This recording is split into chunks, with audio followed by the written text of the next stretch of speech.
Lena Dunham. Dunham, who is the star of Girls. You know, it was so weird. And I know my job is weird, probably weirder than any job in show business, because I was thinking about this. For the most part, I just kind of sit here and think out loud. I mean, let's face it. I don't have the luxury of an editor. Like, if I was writing... Or tape. Yeah, when I was writing my books, I would like, what do I think about this? And then I'd write it. I'd just write it. And then I'd look at it and go, I don't like it like that. I'll edit it. You know, and I don't feel that way anymore. So, you know, I went through that whole process where my wife said to me, you got to watch the TV show Girls, which is on HBO. And I started watching it, and I was just, like, aggravated and annoyed by the first 2 episodes. I was like, why am I watching this? I don't like it. I don't like the girl who stars in it. And so I made comments about, yeah, but it's cool because she's a fat chick and she can, you know, she's at least making a career for herself, and she's the writer-director, but she gives herself too many scenes. And I was going through all the reasons I kind of don't like it. And then the next day I get on the air with Robin and I go, you know, I was watching that show Girls, and I'm up to the 5th episode, and everything kind of changed for me. It kind of clicked, and I went, wow, this is really good. And she's kind of like a little Woody Allen in the sense that Woody Allen used to cast himself with really hot chicks, and you'd go, what the hell is that about? Right, yeah, this is his fantasy, nobody else's. Like, it was bothering me that this girl who was, you know, not a sex symbol was with these hot guys. I said, well, how's that different from Woody Allen? And it took you a while to get there. It took me a while to get there. And then there was a line in the show that I thought was brilliant, where this guy is sitting there and he's talking to some of those girls. He's sitting around a party or a table, and he said his phone rings and he goes, "What? Something about pounding her pussy." Remember I told you the other day? Right. And the girls are flabbergasted, and he just he goes, "Oh, that was just my sister." and all of a sudden he went, "Wow, this show's very, very funny. I like it." And then there was another moment on the show that really clicked for me where, one of the guys, she just kind of says, so-and-so has become trained in the Alexander technique, which is kind of gay. And I just thought that was just funny. And I kind of I'm not quoting the lines right. I don't remember lines. Right, you're not verbatim. You're off script. But I kind of just started liking the show, and I said, you know, I've done a whole 360 on the show, and I really admire the girl who writes it, and I actually like when she comes on camera, and I just, you know how you kind of start something, like, have you ever started a movie and then halfway through you change your opinion? Or even seeing it the second time. Yeah. So you change your opinion. So I felt really good about what I had to say about the show because I'm a super fan now. I mean, I really love it, and I couldn't wait. I almost went to the premiere the other night. The HBO was having a premiere.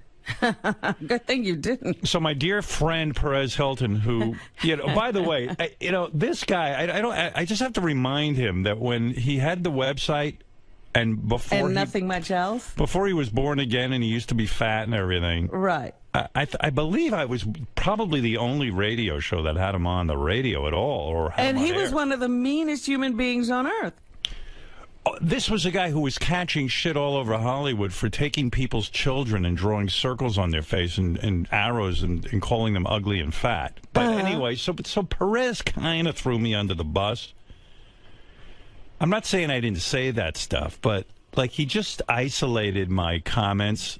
And nobody ever commented on your actually liking the show. No, they left that part out. Yeah. And then it became also that, remember I said, gee, when I see the star of the show naked and in bed with guys, it feels kind of creepy because she seems like such a young girl. It feels like a rape. Right. So somehow the word rape ended up in his column. And I was just like, it was like Howard Stern compares the show to rape.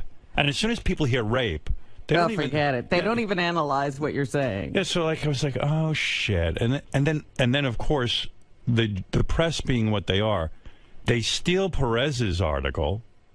They don't even credit him. A lot of that was also a conversation with Linda Stacy. Yeah, right. Linda didn't like the show.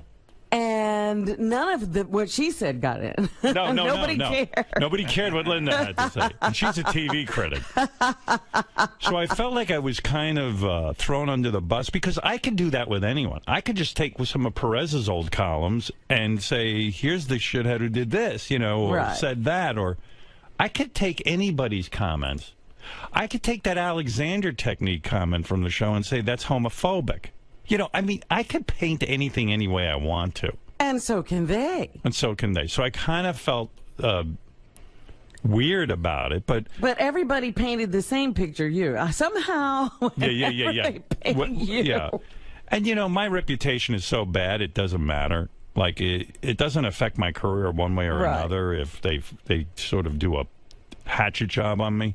Yeah, it's not like a Mel Gibson kind of thing. Yeah, well, Howard Stern says it's rape, and Howard Stern says fat girls, and then Lena went on Letterman. It turned into a whole fucking thing. But of course, Letterman, they pre-interview everyone, so it sort of became a thing that I knew Lena didn't mind so much, because if she went on Letterman and started talking about it, she kind of liked it. In a weird way. Well, if you look at the show, it's all about her being self-deprecating. Right. And getting that whole thing. But nevertheless, I felt bad, because I really do love the show Girls and enjoy it.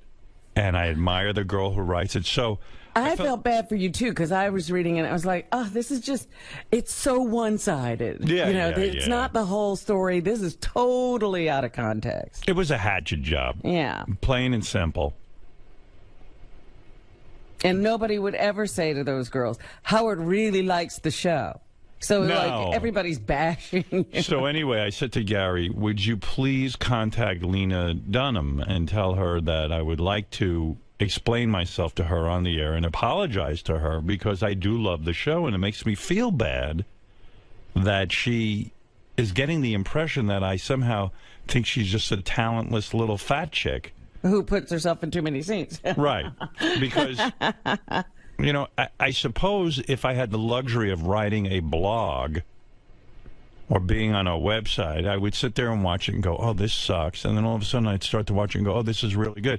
It's not any different from America's Got Talent. Sometimes I see people and I go, they're okay. They're not that great. And then I keep watching in that 90 seconds, and then I go, wait a second, there's a great moment in here. And then I go, oh, okay, I really dig this.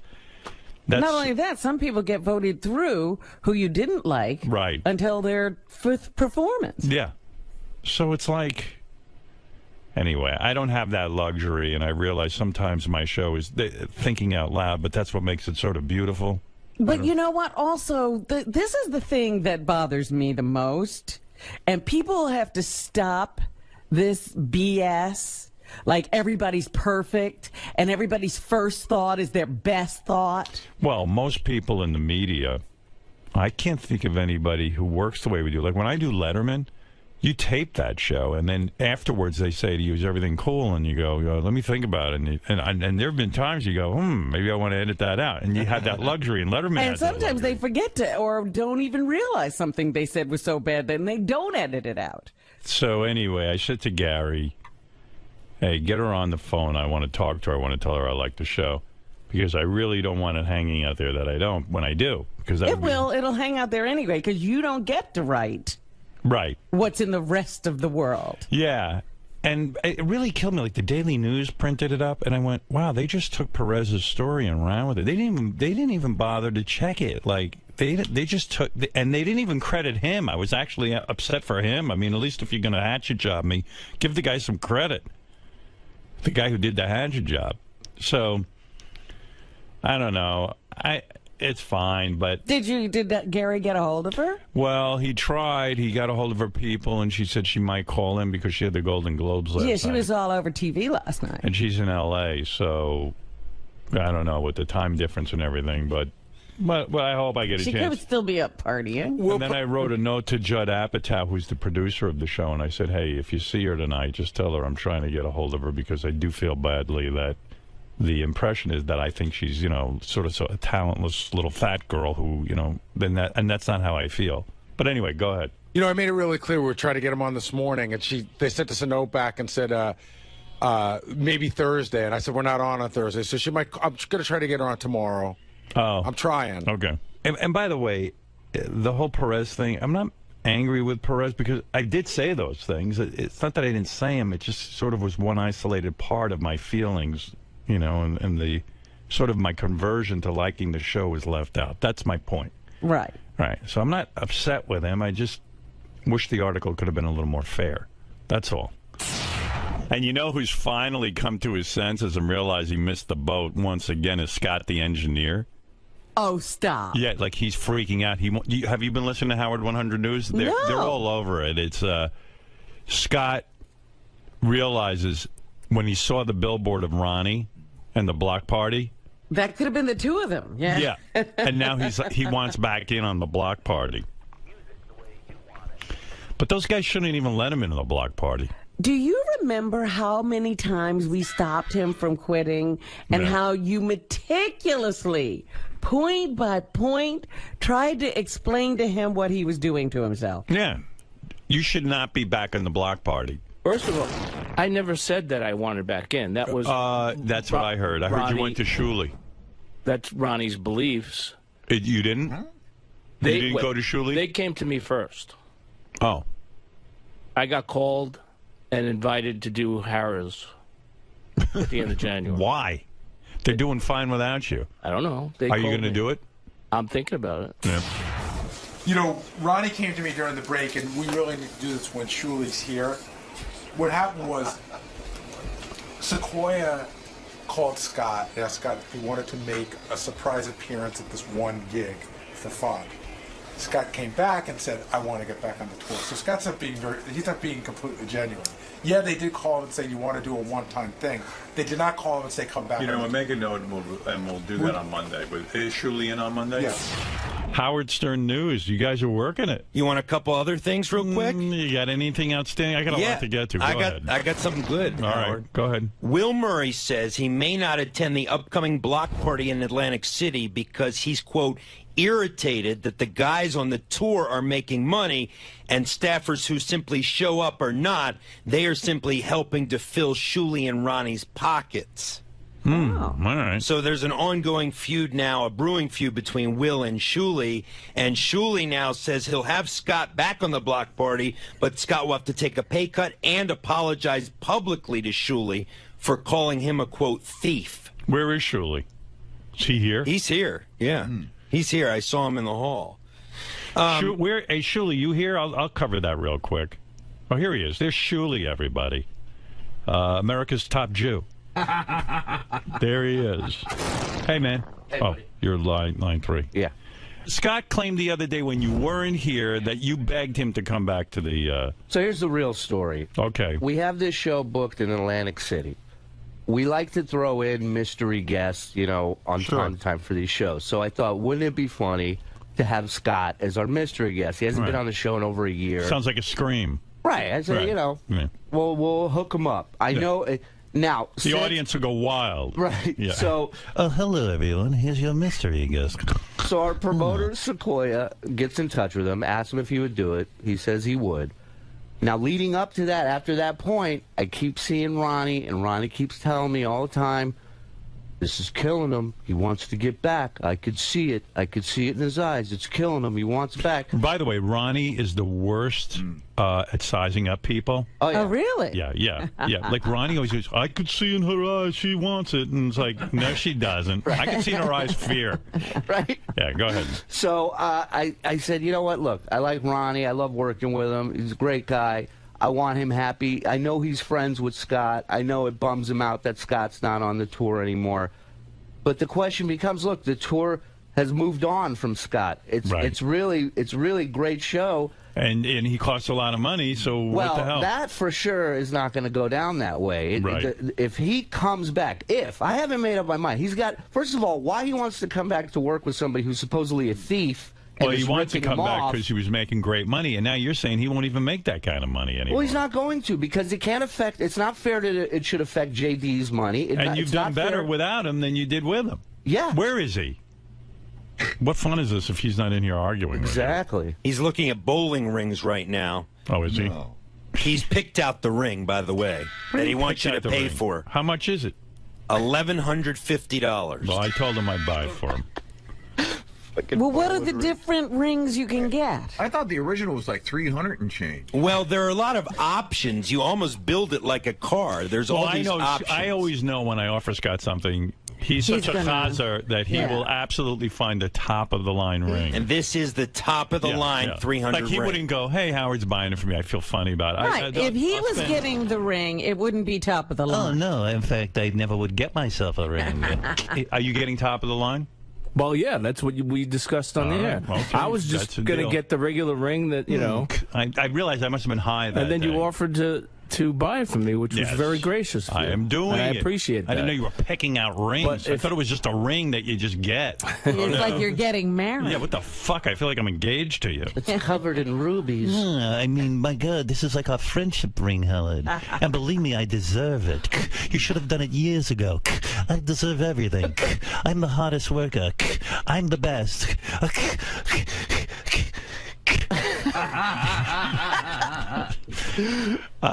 So Shuli says, A, if he even considered letting you back, you would have to issue him an apology right now, number one, for calling him a thief. Okay. Although I still think you think he's a thief. Okay. I think so, too. Yeah. That's the other thing. I'm like, well, he must be so hard up for the money that he's willing to work with somebody he really feels is ripping him off. Why did you even consider going back? Because you saw Ronnie's big... No, because they approached me and invited me to do this at first, and I said, okay, let's talk about the possibility going forward about doing some more. Did they block offer parties. you Did they offer you big money to come? They did not. No. Are you going to do it? Yeah, I told them I would do Harrah's, and then going forward. So they offered you a lot less this time than what you used to make. A lot less. So this is your way of getting back in, I guess. It's possible. I just wanted to test the waters. They invited me. They were nice enough to say, all right, you know, why don't you come down? So why do you? Shuli wants to know, why do you want to go work with a thief? Well, I would make sure that it's written in stone about what I got. Before, it was left very unclear. So I foolish. assume that... You realize now you're going to go back at much less of a salary. I don't know if I'm going to do that. All right. It depends on going I'll forward. write it in stone. You are getting much less. Well, then that's not going to happen. First. Much less is not going to happen. A little less could happen, but I like that he wants to test the waters on a product that has flourished since he left it. Well, I want to make sure that, you know... You say you've done better without him than you have with him. Well, that doesn't matter. He couldn't get in the studio to promote the thing, and that's, you know, obviously, look, we're back talking about the block party, which hasn't been talked about. Come on, Scott. Now, don't do that. That's not right.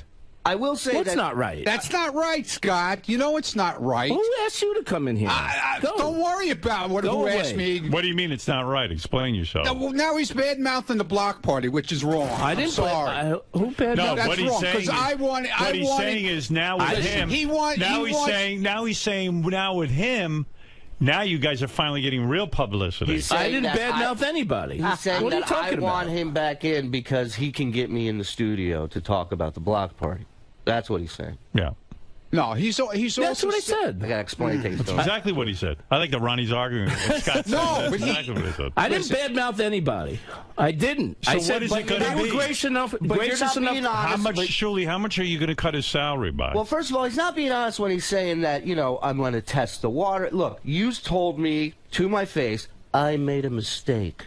Well, I I wanna said do this again. I would like to do some. He told me he needed the money, but I also you're said, painting a picture. dude, let me talk, all right? He also said, I've been saying to him for ages now that he should come back. He should have never left. Right. And it was his pride and his principle and all that nonsense.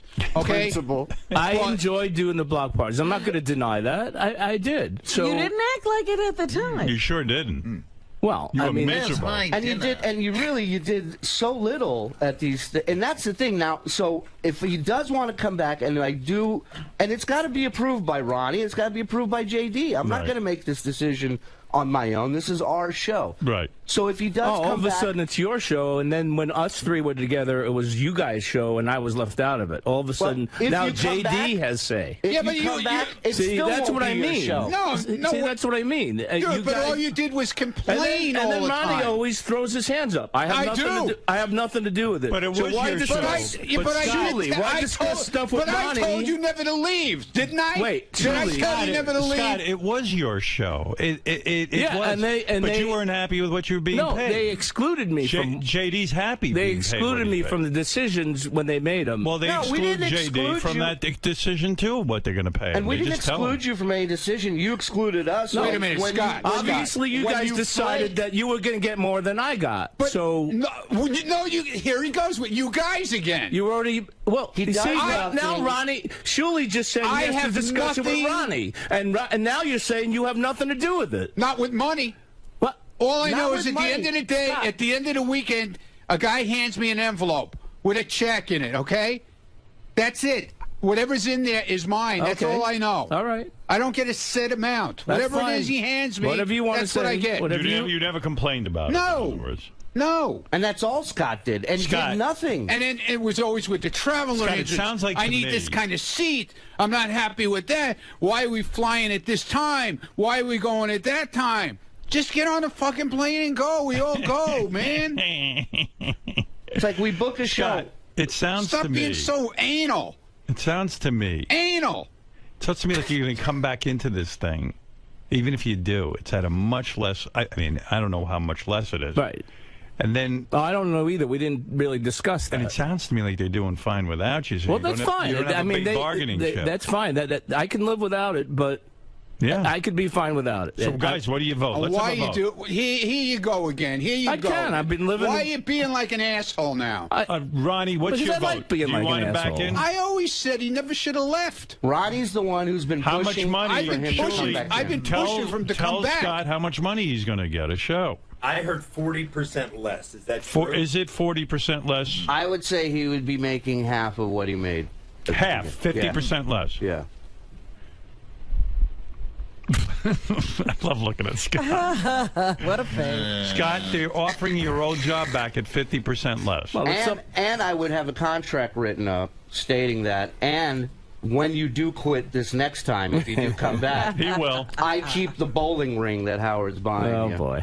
And you have to kiss my ass on the street. We know that's not going to happen. Scott, none of that's going to happen. Are you going back for 50% less? Well, that's something I'll think about. I don't know. I don't know if I can. Is there room to move up? Is there an incentive or bonus that he could receive? Look, I know. If he does come back for 50% less, it's 50% more than anyone else is giving him right now.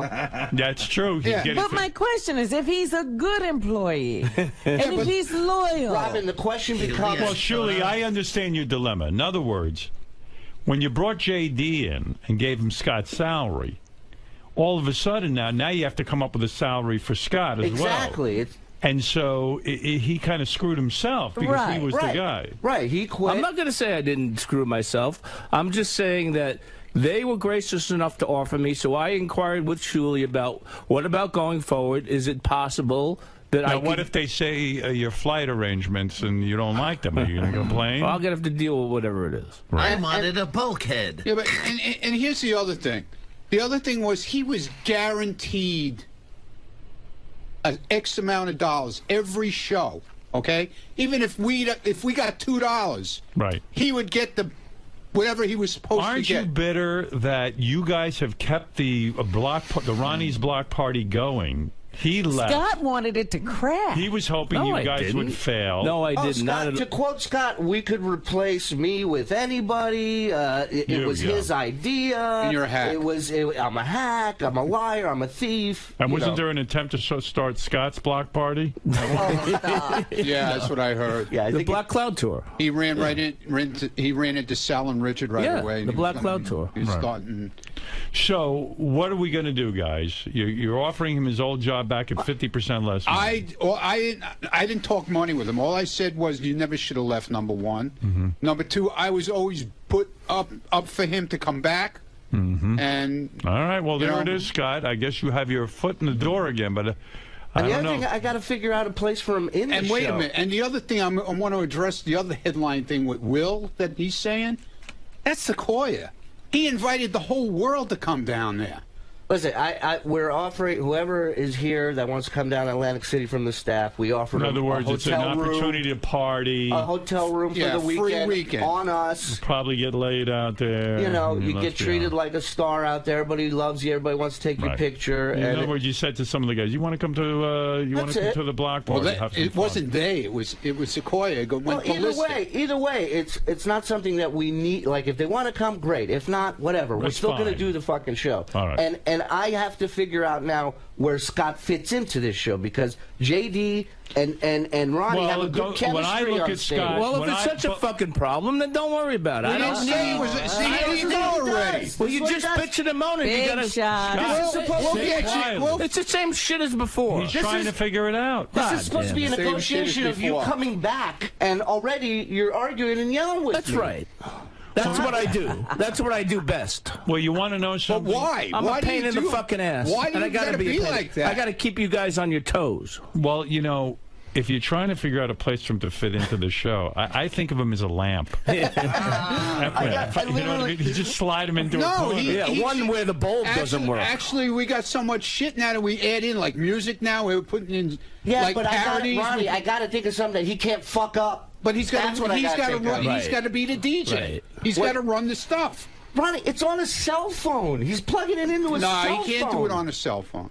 I called his phone, his DJ equipment, in the middle of him DJing. So in other words, and he answered in other words, the show has evolved. Scott's DJ boy. The show has evolved. Yeah, that's fine. You know what? That's fine. Without him. I've been living without it for the last 6 months, so that's my life. So I could live without it. I mean, you know, I'm not going to get down on my knees and beg somebody for something, okay? If the reason I inquired was they called me. I didn't go to them. Who's they? Imagine 𝗛𝘄𝗍𝗍. I didn't call you. I've been saying all along. Well, because you have nothing to do with it. You throw your hands up. So exactly. Yeah. So. But I told you never to leave. You did. So I did. But I did. Sometimes you don't know what you got till it's gone. Joni Mitchell. Exactly. Big yellow taxi cab in a parking fucking lot. All right, guys. It sounds like this hasn't been all worked out. We look forward to more bulletins. I'm going to say this weekend we'll do the Atlantic City coming up. You'll be our mystery guest. Yeah, that was another thing. He was supposed to be the mystery guest. He goes on the wrap-up show Wednesday. I didn't bring it up at first. It came up here. All right. And we'll see after that. Enough. He already screwed that up. Yeah. I'm going to screw more things up. So look out. Thank you. All right. You're a star. I want off this tour now. Yeah. Well, I think you're flirting with disaster, but let's see what happens. All right. Thank you, John Thank Lieberman. you. Okay. Good job, boys. Mr. Engineer, sir. Handsy, truly, listen, relax. Yes. It's me. Relax. When are you going to learn to accept the roles you've been given around here? What are you talking about, bro? That's what I'm trying to find out. No. It's a money-making opportunity, but your personal pride is so intertwined in everything. It is. I maybe that's one of my faults, but you know, I feel that that's the way I am. But this is a nice chunk of change you're turning down. It was a nice chunk of change. Well, exactly. The alternative, not a nice chunk of change. So we'll see what we can do. You sleep easier at night knowing that you stuck to your principles. I do. I sleep like a baby.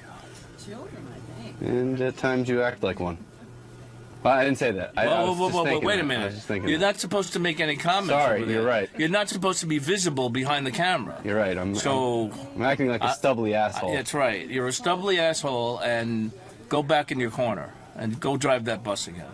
Thank you. This went very well. I'm sure. Ronnie. Yeah.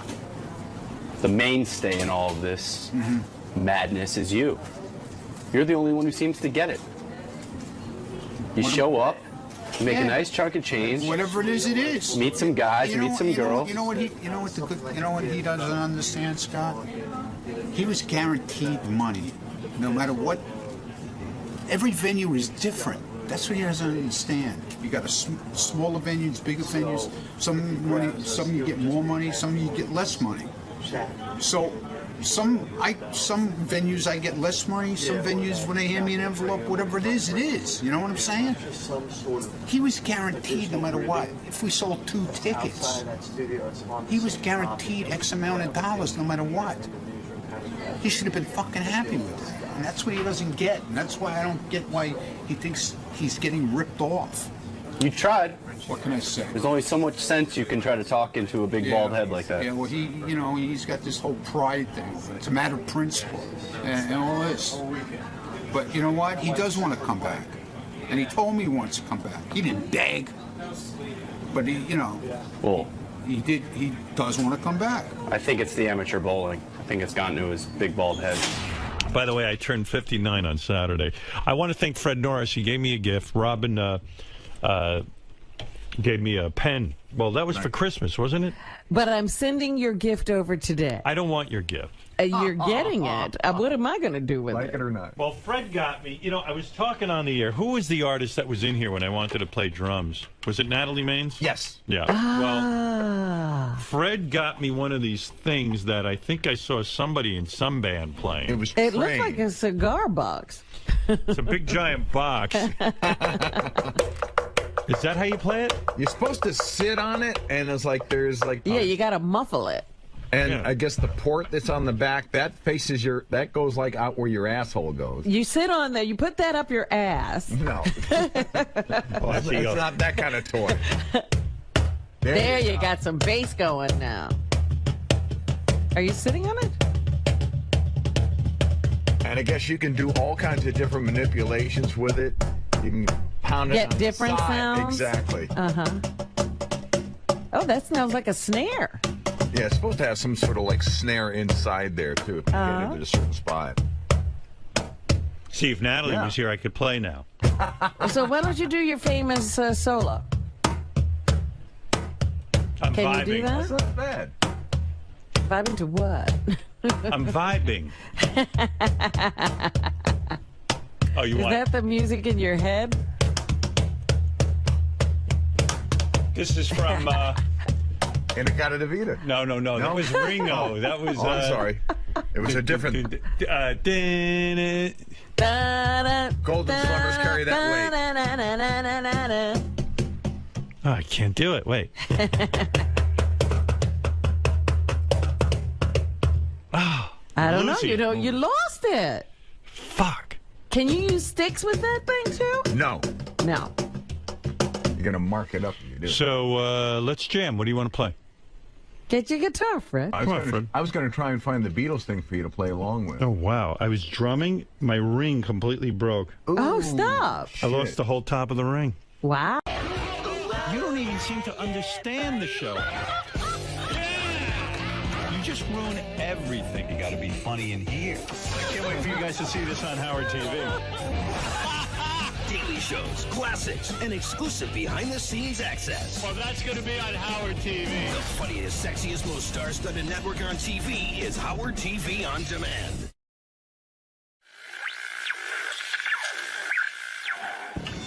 What happens when Howard Stern's staff asks him the questions they've always wanted answered?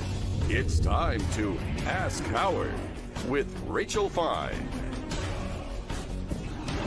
All right, we're going to jump right in. I got all kinds of questions for you today. All right, I like Ask Howard. Let's do it. Question from Greg Carmel at Howard TV. Look at that, Greg. Is he a handsome boy or what? He's handsome. Yeah, I like Greg. Greg is the guy who follows me around with the camera a lot. And a lot of people don't know about Greg is that he writes a lot of the jokes and things that we use on the show. I did not know He's one of the guys. Well, a lot of the guys write for the show. Your husband, Richie Wilson, contributes a lot of stuff that they see. You know, people don't know that. A lot of these guys don't get credit for writing some of the stuff. Well, he had a question for you. Here it is. Who do you think will have the most successful career after you retire? I think they'll all be lost without me. But that's the way I need to think.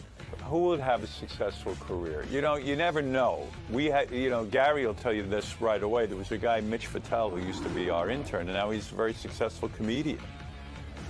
You don't know who's going to be the most successful. I happen to think the people who work with me are incredibly skilled. I think Gary is a great executive producer and only gets better and better.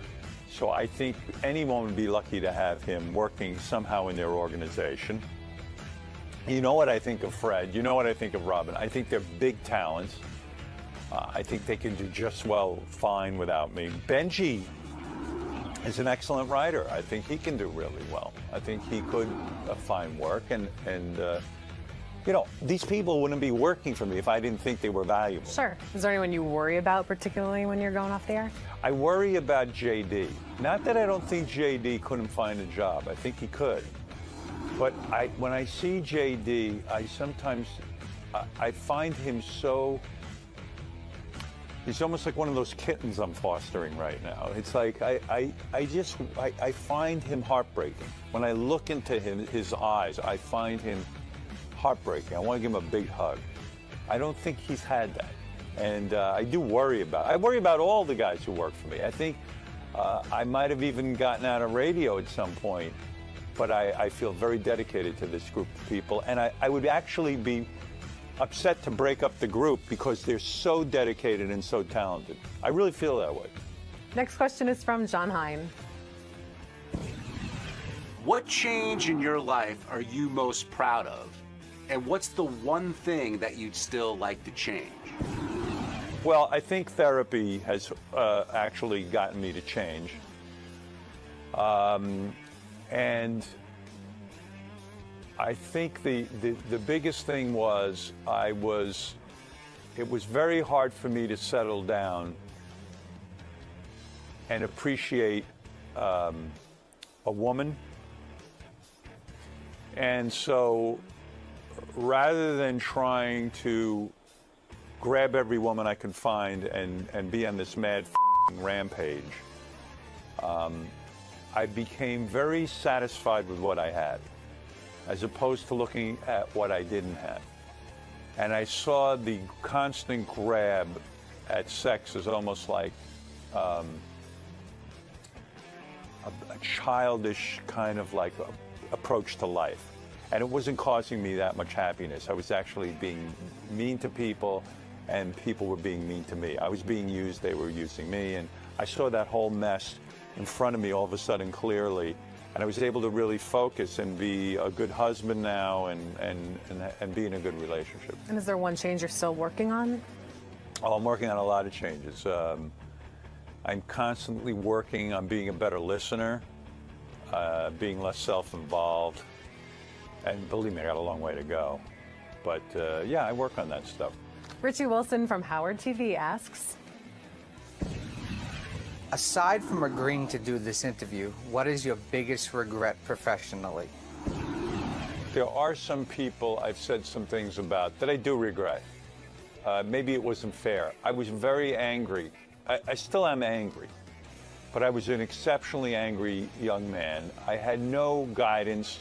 I had no help. I had a tremendous chip on my shoulder. And it was take no prisoners. And sometimes, like with 𝗦𝗵cie𝗄𝗿𝗱, for example, that wasn't fair. I felt that I don't know what my anger was. It wasn't really towards Soupy. It was more anger, an insatiable urge to be heard, to be listened to by management, almost irrational. So when I saw something else going on where somebody got more love from management or came in and got something, I was like a hungry bear that was going to knock someone out of the way. And so I did do some things I do regret that I don't think were appropriate. But, you know, maybe that's just the way it had to be. So that's that. Thanks so much for taking the time to sit down with us today. This was very informative.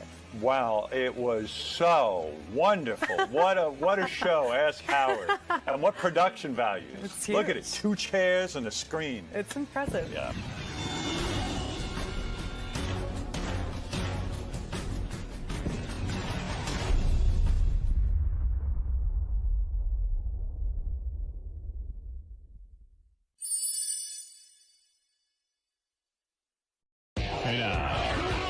You don't even seem to understand the show. You just ruin everything. You got to be funny in here. I can't wait for you guys to see this on Howard TV. Daily shows, classics, and exclusive behind-the-scenes access. Well, that's going to be on Howard TV. The funniest, sexiest, most star-studded network on TV is Howard TV On Demand. What happens when Howard Stern's staff asks him the questions they've always wanted answered? It's time to Ask Howard with 𝗦𝗁𝗲. All right, we're going to jump right in. I got all kinds of questions for you today. All right, I like Ask Howard. Let's do it. Question from Greg Carmel at Howard TV. Look at that, Greg. Is he a handsome boy or what? He's handsome. Yeah, I like Greg. Greg is the guy who follows me around with the camera a lot. And a lot of people don't know about Greg is that he writes a lot of the jokes and things that we use on the show. I did not know He's one of the guys. Well, a lot of the guys write for the show. Your husband, Richie Wilson, contributes a lot of stuff that they see. You know, people don't know that. A lot of these guys don't get credit for writing some of the stuff. Well, he had a question for you. Here it is. Who do you think will have the most successful career after you retire? I think they'll all be lost without me. But that's the way I need to think. Who would have a successful career? You know, you never know. We had, you know, Gary will tell you this right away. There was a guy, 𝗦𝗵cie𝗄𝗿𝗱, who used to be our intern, and now he's a very successful comedian. You don't know who's going to be the most successful. I happen to think the people who work with me are incredibly skilled. I think Gary is a great executive producer and only gets better and better. So I think anyone would be lucky to have him working somehow in their organization. You know what I think of Fred. You know what I think of Robin. I think they're big talents. I think they can do just fine without me. Benji is an excellent writer. I think he can do really well. I think he could find work and you know, these people wouldn't be working for me if I didn't think they were valuable. Sure. Is there anyone you worry about particularly when you're going off the air? I worry about JD. Not that I don't think JD couldn't find a job. I think he could. But when I see JD, I sometimes I find him so. He's almost like one of those kittens I'm fostering right now. It's like I find him heartbreaking. When I look into his eyes, I find him heartbreaking. I want to give him a big hug. I don't think he's had that. And I do worry about it. I worry about all the guys who work for me. I think I might have even gotten out of radio at some point, but I feel very dedicated to this group of people. And I would actually be upset to break up the group because they're so dedicated and so talented. I really feel that way. Next question is from John Hine. What change in your life are you most proud of? And what's the one thing that you'd still like to change? Well, I think therapy has actually gotten me to change. And I think the biggest thing was it was very hard for me to settle down and appreciate a woman. And so rather than trying to grab every woman I could find and be on this mad fucking rampage, I became very satisfied with what I had, as opposed to looking at what I didn't have. And I saw the constant grab at sex as almost like a childish kind of like approach to life. And it wasn't causing me that much happiness. I was actually being mean to people, and people were being mean to me. I was being used, they were using me, and I saw that whole mess in front of me all of a sudden clearly, and I was able to really focus and be a good husband now and be in a good relationship. And is there one change you're still working on? Oh, I'm working on a lot of changes. I'm constantly working on being a better listener, being less self-involved, and believe me, I got a long way to go. But yeah, I work on that stuff. Richie Wilson from Howard TV asks, aside from agreeing to do this interview, what is your biggest regret professionally? There are some people I've said some things about that I do regret. Maybe it wasn't fair. I was very angry. I still am angry, but I was an exceptionally angry young man. I had no guidance. I had no help. I had a tremendous chip on my shoulder, and it was take no prisoners. And sometimes, like with 𝗦𝗵cie𝗄𝗿𝗱, for example, that wasn't fair. I felt that I don't know what my anger was. It wasn't really towards Soupy. It was more anger, an insatiable urge to be heard, to be listened to by management, almost irrational. So when I saw something else going on where somebody got more love from management or came in and got something, I was like a hungry bear that was going to knock someone out of the way. And so I did do some things I do regret that I don't think were appropriate. But, you know, maybe that's just the way it had to be. So that's that. Thanks so much for taking the time to sit down with us today. This was very informative. Wow, it was so wonderful. What a show, Ask Howard. And what production values. Look at it, 2 chairs and a screen. It's impressive.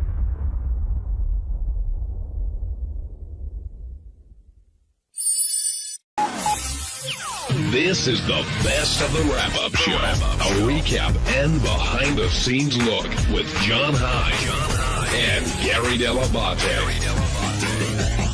The best of the wrap-up show begins now. On Monday's wrap-up show, PGA champion golfer Keegan Bradley stopped by the wrap-up show. He's a huge fan of our show. Talked about all the Baba Booeys. Talked to Scott DePace a little bit. Even said that Tiger Woods asked him, what the hell is all this Baba Booeying about? Here's how it all went.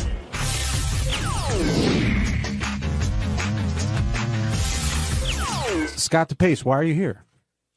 You invited me down here. Why did I invite you down? Well, because Keegan Bradley's going to be here. Yeah, you thought it would be great for me to be here. Yeah, well, I don't know about the second part, but Keegan is here to hang with us on the wrap-up show today, and we're going to talk to him about a bunch of stuff here. And your pal Duffner being on last week, and those tweets that you had going back and forth were pretty funny. And I know Scott is head over heels to actually meet you, but welcome. How you doing, man? I'm doing good. Thanks for having me. Very cool to have you in here. I know Wait how a big minute. of a Stern I'm not fan like you a are. chick or anything. You're a lot like a chick. I happen to enjoy golf. Keegan's a golfer. Right, That's but great. That's pretty cool. I got word through the grapevine that Scott was very upset. I brought Keegan Bradley around on a tour, and Scott was busy and he didn't get to chat. He didn't get FaceTime. Not upset. That's not the right word. Bummed.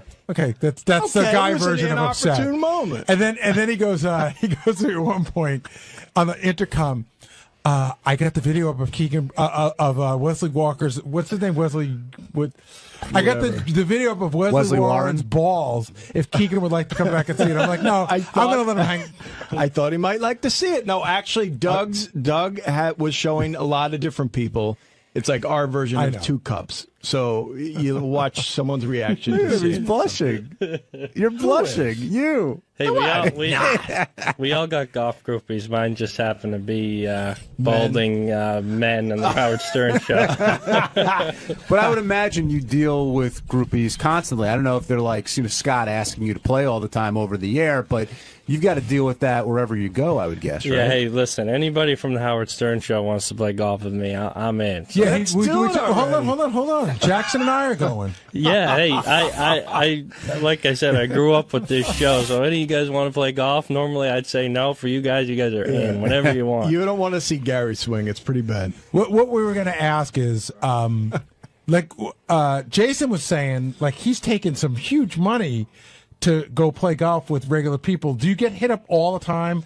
Is it like everybody wants to golf with you just to say they golf with you? Yeah, I mean, you got to try to manage. You can't go do all of them, but there is opportunities that you can go out and play and make some money on the side. But does all the golfers do it? It's like everybody does it. I mean, people do it if you're able to. If people, hopefully, you played well enough, people want to come play golf with you. Well, what if you have a bad round or you're not sociable that day? You feel bad about it? The worst is when you go out there and these guys are all trying to beat you and they're too excited. They're running around, but I'm happy to do it. What was it like hearing Duffner being on the show? I mean, were you happy for him? Were you jealous as hell? Combination of both? I was happy for him, but I was so jealous. I mean, like I said, I grew up with this show, and to see Duff on here was brutal. But I thought he did a good job. But it was tough. Yeah. Keegan was telling me in the green room before that before you hit it big on the tour, you have to sort of drive. What do you call that? The Hooters tour? Yeah, well, at the time it was the Hooters tour. Yeah, you have to drive yourself around. So that's when you were listening to the show a lot, right? Yeah, when I was on the Hooters tour, I didn't have a lot of money, and I drove around a Ford Focus with the mirrors were taped on, the whole thing, and I bought a portable Sirius player. And, you guys were the guys who kept me company. I'd have to drive from Georgia to Texas and by myself, and I'd just replay the show over and over. And like I said, when I was down or had a tough round, you turn on Howard Stern, and it kind of reminded me of being home, and it relaxed me a little bit. As a longtime fan, you'll probably say Howard, but other than Howard, who's your favorite? Like, who's the guy on staff that you sort of like when he comes in and you hear him, and who's the least favorite, like you want to turn it off? I love Sal. I get to meet Sal and Richard today. Like, I was shocked to see how normal the two were when I met them, but I love those two. The guy who drives me the most crazy is probably Benji, a little bit. Why? I don't know. I feel like a lot of times he's joking around too much, but I love him too. It's tough for me to say anything negative about this show. Now, did it surprise you that this guy over here wants to make out with me for 15 seconds so he can sit on the couch during Metallica when they come in? Not one bit. I would be surprised if these two doing anything. I bet Scott DePace would make out with Keegan right now. No, thank you. Would you make out with Keegan to play a round of golf? No. Hey, we'll do it anyways. We'll get it. We'll play around. I wouldn't grab his ass to play around the golf. Wait, you touched Casey's cock for an Xbox. I didn't touch his cock. It was his leg, and then when I got your pinky on his dick. When I got to his underwear line, I said, "Oh, I filled his underwear," and he goes, "That's it, I'm out." What about if you got to like caddy at the Masters or something like that? Would you do that? Par 3 contest at Augusta. I would love to do it, but not for anything gay. Par 3 contest at Augusta. He just said pretty good. What do I have to do? Oh man, you can make out with Richard. I'll do it. No, I don't think so. I want to ask Keegan about what we've been talking about the last couple of weeks, all the Baba Booeys on the tour, and you're different because you're such a fan. You've actually been encouraging people to do it to you, right? Yeah, I don't want to take credit at all for the Baba Booeys because clearly this show is humongous. But earlier this year, I was egging people on Twitter. I was like, Howard Stern fans, scream out Baba Booey to me. And at the Ryder Cup, which is a huge event, team event, USA, I really wanted them to yell. And I feel like that was the tournament that it really started to go crazy. But I encourage it. I love it. I feel bad for Ian Poulter saying something not to say it because he's going to get it really bad. He's asking for it. Especially this week here in New York or New Jersey. He's screwed. Is there anybody else that on the tour that it drives crazy, like a guy that can't stand hearing that kind of stuff? Well, I think the majority of the guys hate it, but I love it. I encourage it. Most of the time when I get to the first tee, my player that I'm playing with will go, this is going to be brutal playing with you with all the Baba Booeys we're going to hear today. So, but it's cool for me to just be a part of the show, and people are way into it. But what percentage of them know what it is? Does like Tiger, is he aware of this show? Well, he's asked me that he's the guy who came. I played with him at the PGA the first 2 rounds, and he came up to me on the first tee, and he goes, "There's going to be a lot of Baba Booeys with you today." he's asked me before what a Baba Booey is. And, I most of the time they don't know, but sometimes I feel like they do know, and they're just trying to be cool about it. Somebody had a hilarious idea at the meeting the other day. They said, Gary, you should go to this tournament this week in Jersey and yell out, "Me!" Me. That's funny. But does the PGA give you guys any direction?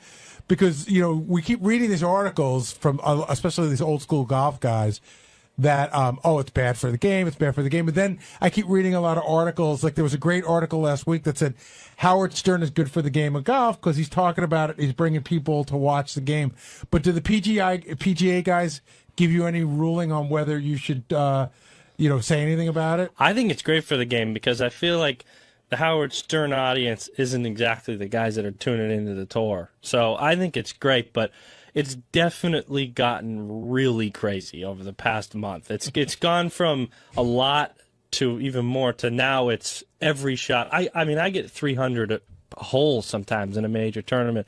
For me, it's really cool because I'll get like super obscure ones, like they'll yell out Darth Nihilus or Fire Benji or like crazy, like obscure Howard Stern. Like if somebody yelled it, no one would have a clue what the hell they're even talking about. My life's annoying. Yeah, it's all sorts of stuff. Are there any other Stern fans on the tour? There are for sure, but you know, closeted.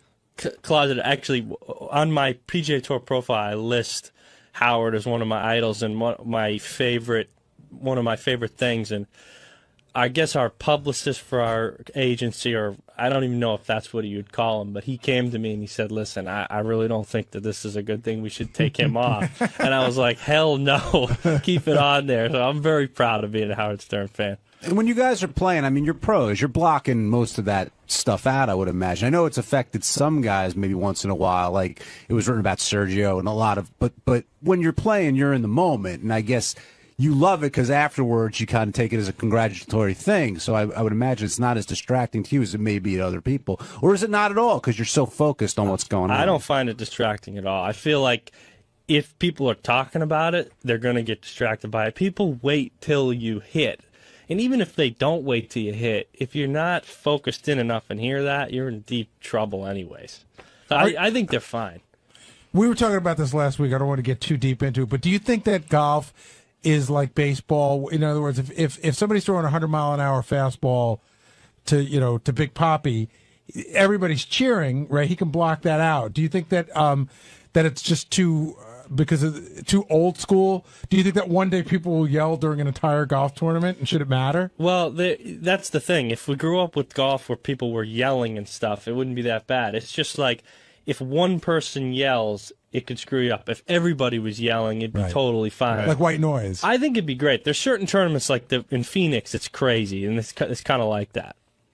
I can't imagine when the Ryder Cup comes out to Bethpage, that's going to be nuts here. Because I'm guessing Philly, Long Island, around here, that's where you hear it because that's like the heart of the Stern Show crew. Yeah, I get it the most in the Northeast, but I get it all over. I mean, I got him at the British Open in Scotland. What? I mean, we were saying Baba Booey isn't a thing till it gets to the British Open. It got there? It got to the British Open. That was when Howard did his golf video. Right. And I did an interview with Lisa G over in Scotland, and people were screaming it there. I mean, it's an awesome thing. I love it. I'm trying to encourage him to do it more and more. Let's talk about that video. Can he hit a ball 300 yards? Come on, be honest. Well, Howard's my idol. If anybody could do it, it's him. Put it that way. You sound like a North Korean. Yeah. Because Scott here insists there's no way he's hitting it. I'm putting that thing at 160 yards. I'm too scared to go against Howard, but I put it this way. I couldn't see where it ended up. It'd be very difficult for him to do that. Now, Wack Packers, you got a favorite there? I'm from Vermont, so Bigfoot's my favorite. I absolutely love him, but you know who I love? We haven't heard in a while is Crazy Alice. Is she still around? Or? She is. I don't know what she's up to. Yeah, I recently on the satellite years I was hearing some Artie versus Crazy Alice clips that I just loved. I love her. Frank in Jersey, welcome to the wrap-up show. Frank, you there? All right, Frank sounds like Robin this morning. Gary, what happened with Robin and the ISDN, and how would you explain Scott's explanation of the problem? Scott Salem. Yes, Scott Salem. What happened? What happened was the box that we used to transmit to got fried, which can happen. There were a couple of mistakes made along the line, but I think today was a prime example of, and I think Jim McClure got to see it firsthand, of how Scott has one gear. That's it. The place is fucking burning down. He moves at the same rate. Can I? One of the best things ever was, when we worked at K-Rock, Scott, the engineer's studio, was as far from our on-air studio as could be. And one of the things that Gary changed when we came here was that he made sure Scott had the closest office to the studio because Scott walks so slowly. But you've seen it. You've seen it, right? Oh my God! It's infuriating, man. It is like a shuffle. It's like he's slow. You know, my wife accuses me of somehow slowing down when I walk across the street. She's like, "It's like you want to be hit." That's what Scott does on the way to the studio. It's like a slow shuffle. The story where Evan was trying to fix something. He goes, "Whoa, easy. The show was about to start, and Evan's running around like a maniac trying to get it fixed. And Scott goes, "Slow down, Evan. Easy, Evan. Easy." But anyway, so Rob was on the phone for the first 2 hours, and I have to say, considering what happened, our staff recovered pretty nicely. I mean, we got her on pretty quickly because she wasn't around the corner. Did you expect Howard to freak out a lot more than he did? I expected Howard to really freak out, and I didn't. I couldn't really blame him. But you know what? He sort of put it out of his head. He moved ahead with the show. Rob was on the phone. It wasn't that bad, and we got it rectified. Actually, I gave Howard an ETA of 8 o'clock. I think we got it fixed by 7:40. Keegan, did you stay away from Scott's studio there and avoid the black cloud? One of the coolest things about coming up here is seeing how close everybody is together. Because when I'm listening and you're hearing stuff going on, it's amazing how everyone's in a room together. Scott's here, Sal's there. I got to meet Scott. He didn't stand up. He just gave me a wave from a distance. Did you go in his room though? I'm not going in there before the Barclays next week. And do you think Scott is competent at what he does and everyone breaks his balls, or do you think that he's just not very good at what he does and he has no sense of putting you on the spot, but he has no sort of sense of urgency like the guys are saying? Well, I mean, growing up over the years, hearing the way he does stuff, I don't know. But for me, I love when Howard gets on Scott. I love when Howard gets pissed at people. I think it's the most fun part of the show. Somebody told me a story once, and again, it talks about how like Baba Booey gets to golf, how phrases from the show get out there. Somebody said they were at a show at the Beacon. I mean, it was Allman Brothers or something. And somebody went to play the guitar that like wasn't plugged in or something, and somebody just yelled, "Scott!" But what would you do? Like, what would you do if you show up? You're at the Barclays, right? And you turn to your caddy and you say, "Give me the 9-iron." He goes, "Oh fuck, I forgot to check the bag this morning." Yeah, he'd be on the street, right? There wouldn't even be there. Yeah, exactly. Scott, you're a lucky guy. Well, get down here. Let's arrange our big match we're gonna have. I sent a note out last night to tell the three people I thought who needed to know that Keegan was coming, which was John, you, and Will.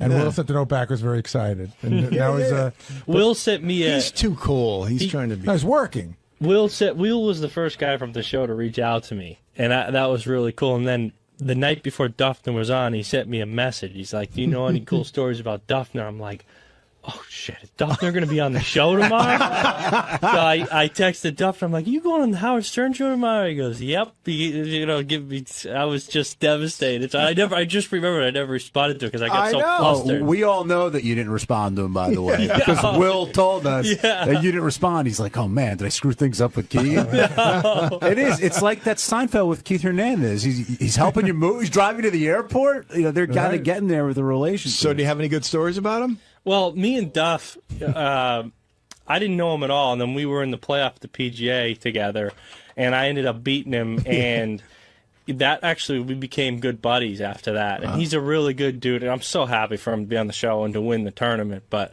I was a little bit jealous of him being on the show, but he claims to be a big fan. I don't know. I don't want to think that he is, but maybe he is. Are you the guy that started with a Duffnering? Yeah, I did. He posted a picture of him at some school. It's looking like Duffner sitting there like a sloth. And I said for people to send in pictures of him doing a Duffner, and I called it Duffnering, and then it went global. It started trending everywhere. Well, Keegan said he felt bad. He didn't hit you back up when you hit him up when Duffner came in. Well, it's a funny thing because, I wrote him and then I'm like, oh shit, maybe he doesn't know that he's coming on the show, and like Duffner wanted to keep it a secret. Like Keegan just tunes in one day and there he is. But it's all good. Yeah, I was devastated. I got too flustered. I forgot to text him back. I actually I set my alarm in the morning to listen to the show, and I turn on my Sirius radio in my house, and it says Howard Stern Show with PGA champ Jason Duff. Well, I was telling Keegan, like, it really was sort of like the perfect storm of everything because all the Baba Booeys were happening. I was like, if Keegan would have won the tournament, he'd have been in. Anybody who won the tournament probably would have been our guest because it was just interesting time of for golf for the show. But Gary can tell I was pushing hard for you to come in. Yeah, no, I totally get it. I get it. What how many golfers have we had on the show? John Daly, and we didn't have Daly on because he was a golfer. We had him on because he's crazy. He was great because the first thing he got to the green room and he goes, "You got any beer?" And we had a beer, so we got him on. I think he's one of the only people who ever smoked in the studio. Yeah. He was one of the first Sirius guests, wasn't he? Wasn't it? He was early on? serious. He was on pretty early. And I remember him saying, like, if you were allowed to drink on tour, he would be the best golfer, bar none, like of anyone, because he's just nasty, I guess, when he starts drinking. Yeah. Have you played with him? I haven't played with him, but I know him. He's a super good guy. Nobody's got a bad thing to say about him, but. He's had a tough career, but people love him. He gets a ton of sponsor exemption. He still plays a lot. Chris in Connecticut, you're on the wrap-up show. Hey, what's up, guys? Keegan, I'm a huge fan, dude. I love watching you play on Sundays, especially. Oh, thanks, dude. But I want to ask you, you ever crank one out to the show, either on the radio or on Howard TV? Oh man, back in your car. Hey, listen, I'm a big fan. I don't know if I've ever done that, but I'm a big fan. All right, thanks for checking in. He doesn't there, need Chris. to if you've seen his girlfriend, by the way. Did you see someone on the tour just got engaged to Paulina Gretzky? Did you know that? Yeah. No. Oh, yeah. Oh, Dustin Johnson. Dustin Johnson, right? Yeah, Dustin's one of my good friends. So is Paulina. They've been together for a while. I was shocked that they got engaged, but he said he was going to wait till I did, but that didn't work out. It was about a week ago. So, But I'm happy. Does that crank up the pressure with you now because he did it? A little bit, but I'm not quite ready for that. But they're good. They're good together. They're going to be fine. Will she slow down on all those pictures? She takes pictures like lingerie pictures all the time. And yeah, she does. Maybe her dad could slow her down. But He's tried.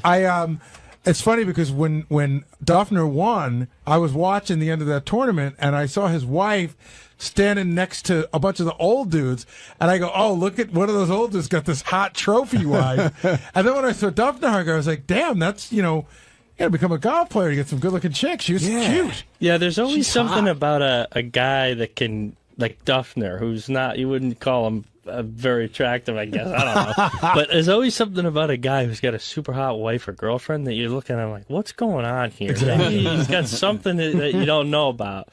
Well, it's funny because he's got a little bit of a paunch, and he's got that lax bro haircut, with the wings on the side. Yeah, she's a super cool chick, too. She's awesome. I think she was scared to come up here because I saw she was doing all the other media tours with him, but she didn't make it up here. With I was shocked to see because I thought for sure she'd come in to see Howard. If he could call her in, but I saw she didn't come up. That was definitely planned. I guarantee. Now, would you prep him at all? Would you tell him what to say, what not to say, or can Duffner did he handle himself well, or did he need a little bit of coaching there? He handled himself well.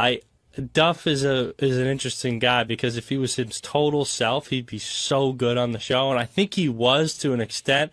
But I was hoping that Howard, it would be like a 5-minute interview with Howard to kick him out, but he didn't. He did a great job. He had a lot of the PGA guys up with him, and I think that they were sort of giving him a little bit like, make sure you do this, make sure you do that. But they were thrilled. They were so happy. Was there any fallout from Duffner calling out Sabatini like that? Well, that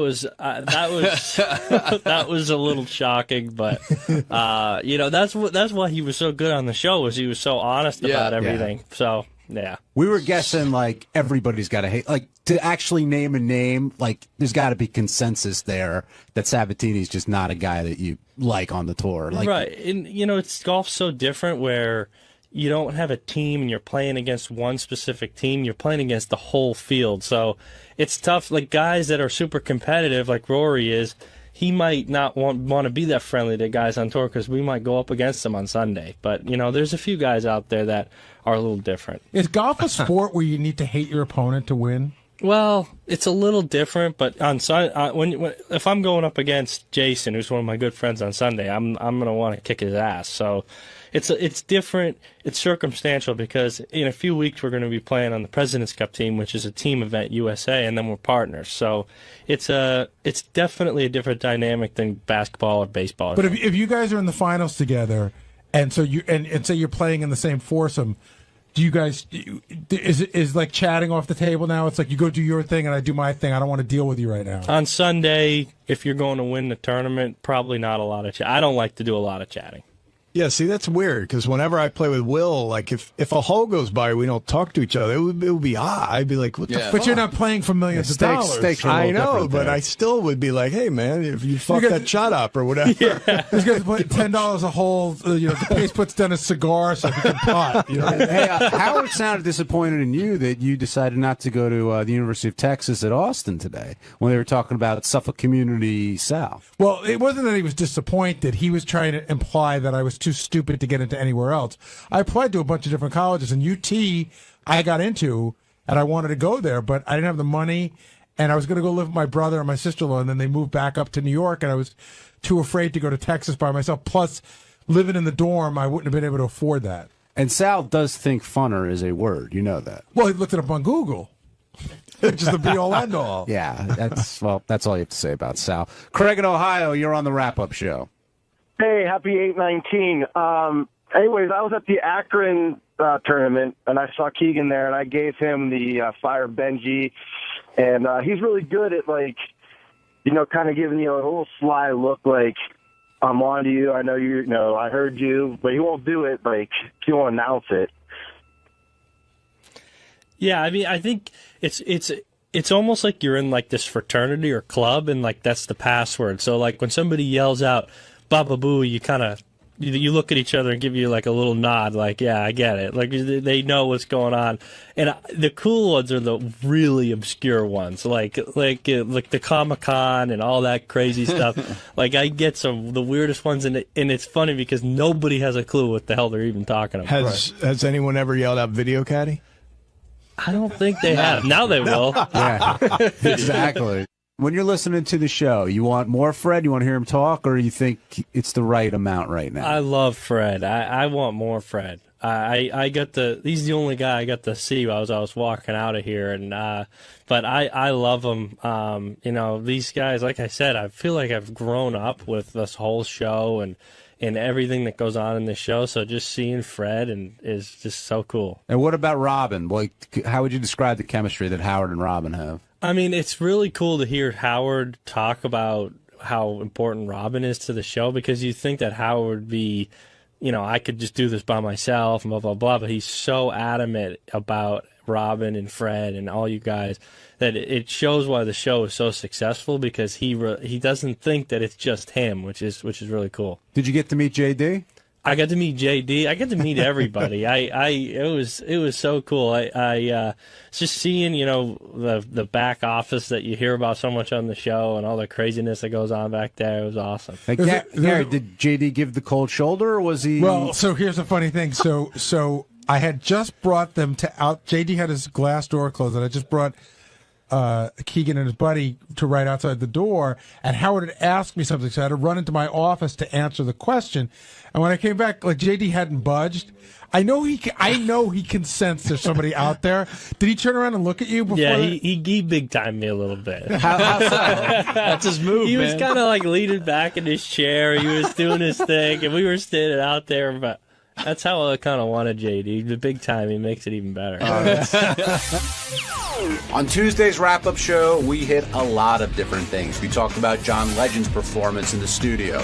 We talked about Alexander and the party he's throwing on the Manhattan Bridge. And, of course, we talked about wheelchair athlete Eric the Midget. Lots of topics, lots of fun. Here we go.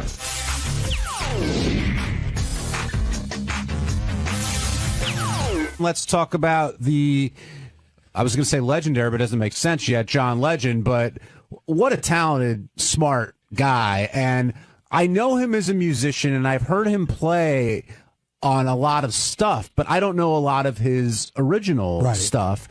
And really good guest, I thought. Hit it off with Howard, but he's had the greatest life in terms of who he meets and how things turn out for him. I thought Howard hooked into the right thing. He's like had a charmed life, but by the way, he's not a dick. You know what I mean? Some people have a charmed life or a dick. I thought he came across as a really down to earth guy, but good looking guy, unbelievably smart, unbelievably talented, can sing and play piano. Beautiful girlfriend. His parents got divorced, but met the right people, like a really damn charmed life. Yeah, 19 years old, meeting Lauryn Hill when she was making Miseducation. I mean, the timing seemed to work out really well for him. I thought there was an interesting moment, by the way, when Howard said, "How much did you get paid for being on that record?" And he said $500, and Howard's like, "Oh my God." But, those are session musicians, and nobody knows if that nobody's shelling out, thousands and thousands. You know if that record's going to be a hit. For him, it was a stepping stone. But I know you think back on it like, oh, you're on that record, you must be a millionaire. He did a couple things when he came in before the interview started. One, he shook everybody's hand that he saw. Which went a long way with Will, who is Mr. Cynical. That's right. And then sat down at the piano, the tuned piano. We'll talk about that in a second. Play something for 15 seconds, and you're just like, wow, this guy, I mean, he's the real deal. But what a talented guy. In terms of the piano, Howard talked about it getting tuned up this morning. Was that okay? Did that work? Did that all work out for the best? So much angst this week. I thought this was going to be a quiet week. Yesterday Robin's ISDN wasn't working, and so I come in this morning, and Scott informs me at like 5:28 that so when, just so people know, when somebody plays the piano, whether it's Lady Gaga or Billy Joel, the piano has to be brought in and it needs to be tuned that morning. If you tune it yesterday, it may not stay in tune today because temperature and humidity affects it. You want it to be perfect. So we bring in a piano tuner right before the show, and they're supposed to know that they have to be out by 5:30, and it has always worked out. Today, I don't know if the guy was late or if it was just he needed to work on the piano longer, but Scott tells me at 5:28 he's going to be another 15 minutes. Now, Howard usually comes to the studio at 5:30. That time is very precious, and I'm playing him stuff, so it's hard for me to play Howard stuff. Let me stop you. 5:28, Scott tells you it's going to be 15 more minutes. Does something go off, and Scott, you can come talk about this if you want to, in Scott's mind saying, Garrett, we're pitching stuff at 5:40. That's not going to work. No. Or does he put that on you? He puts it on me. He puts it on me. So I go to talk to the guy, and the guy goes, oh, no, I need the time. I need the time. So I'm sitting in there, and I'm thinking, how am I going to pitch to Howard while he's going ding, ding, ding, ding, ding, ding, ding, ding, ding on a fucking key like 50 times, which is exactly what he was doing. So Scott and I got into like an argument. And for me, Scott feels like I'm just yelling at him, but I want Scott to be sympathetic, sorry, any of the above. And you didn't sense any of that coming from him? No. It's just like, hey, tough shit, what are you going to do? So we got into it today. I told him, I go, could you just shut up? Which is a terrible thing to say to somebody. I apologize to Scott afterwards. And but we finally came to the conclusion that somebody should come in and do these things at 4:00 in the morning, and they have to be clear of the studio by 5. That makes sense. And to defend Scott for a second, he was doing his job. He was trying to get it done, but it wasn't working out timing-wise. Right. And whoever booked it, which isn't Scott, but again, I can't think of everything.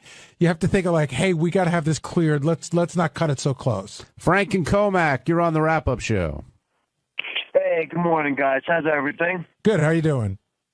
I'm good. Listen, I've been a John Legend fan forever, and every single time I hear him, he sits down at that piano, he plays those big open chords. He's an aficionado beyond. And his version of Dancing in the Dark, I think, is almost as good as Bruce's slow piano version of Thunder Road. That's how great I thought it was. I get what you're saying, and it's interesting because I think, are we still working on that special, Steve, the cover special? Yeah, we'll have it soon. We're working on a special of It's the staff picks their favorite cover songs. And one of the things that we talk, even when I remember talking about this when I worked with a guy at the record store who was a big Beatles fan, for me, a note for note cover doesn't do a thing for me. because I can hear the original.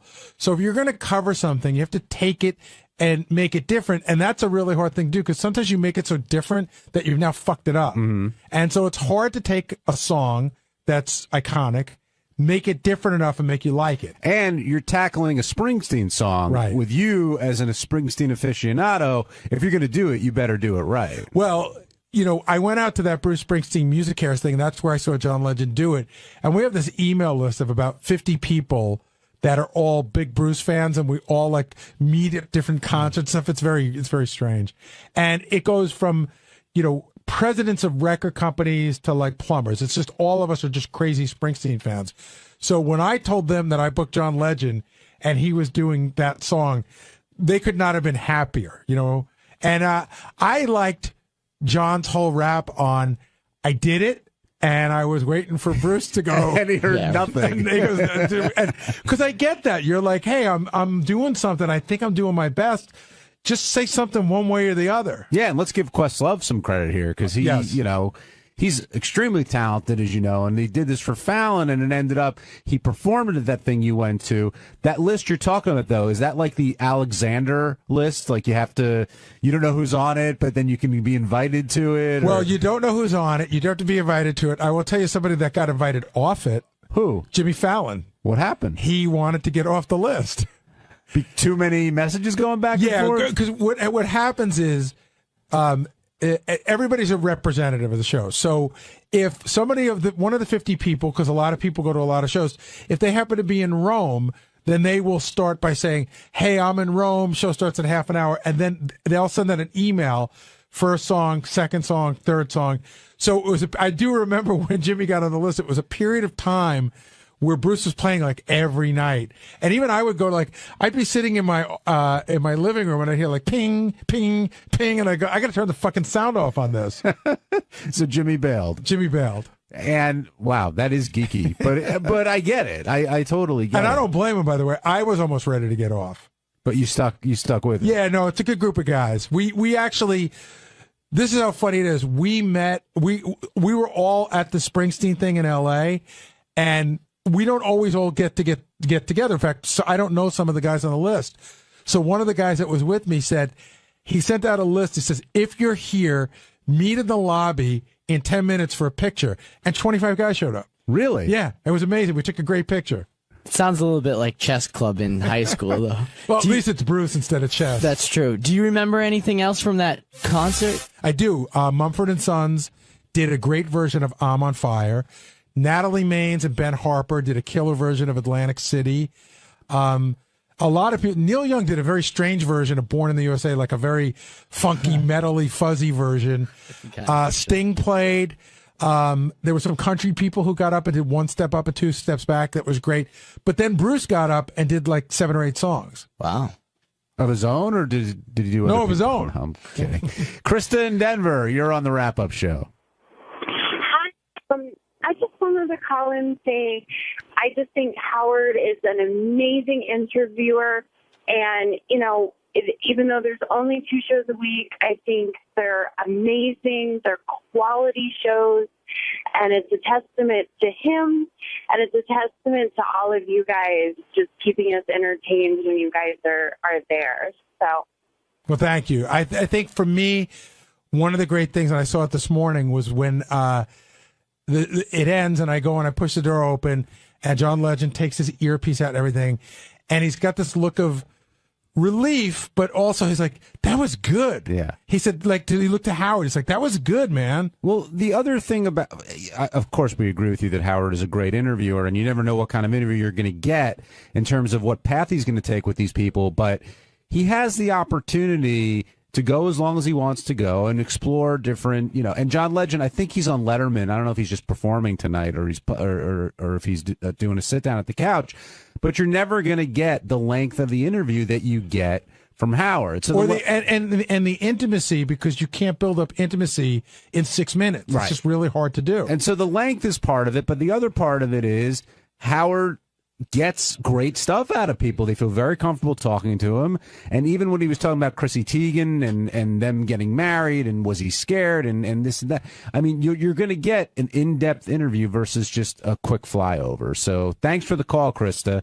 And, well, that's a pat on our boss's back, I guess. Yes. Before we get over to Alexander and take a break, I do want to ask you about the revelation that Eric the Midget is, in fact, a wheelchair athlete. Did you have any idea? This seemed like a surprise to everyone. I'm a major league pitcher. Did you not know that? No, I didn't. Just saying it doesn't make it true. Oh, you're not buying? Well, what was his? I mean, he said he played some baseball. He talked about a couple other things. Listen, there's 1,000 jokes you just teed up for me that I'm not going to do. Okay, but there's nothing to say that he can't be that athlete. I mean, everyone's kind of skeptical here, but yeah. Well, but I mean, whatever athletics he's participating in, he's probably playing like a handicapped version of baseball, which is great. But I'd be curious. I see him, and for some reason, I see him in this little miniature A's outfit with a little A's hat on.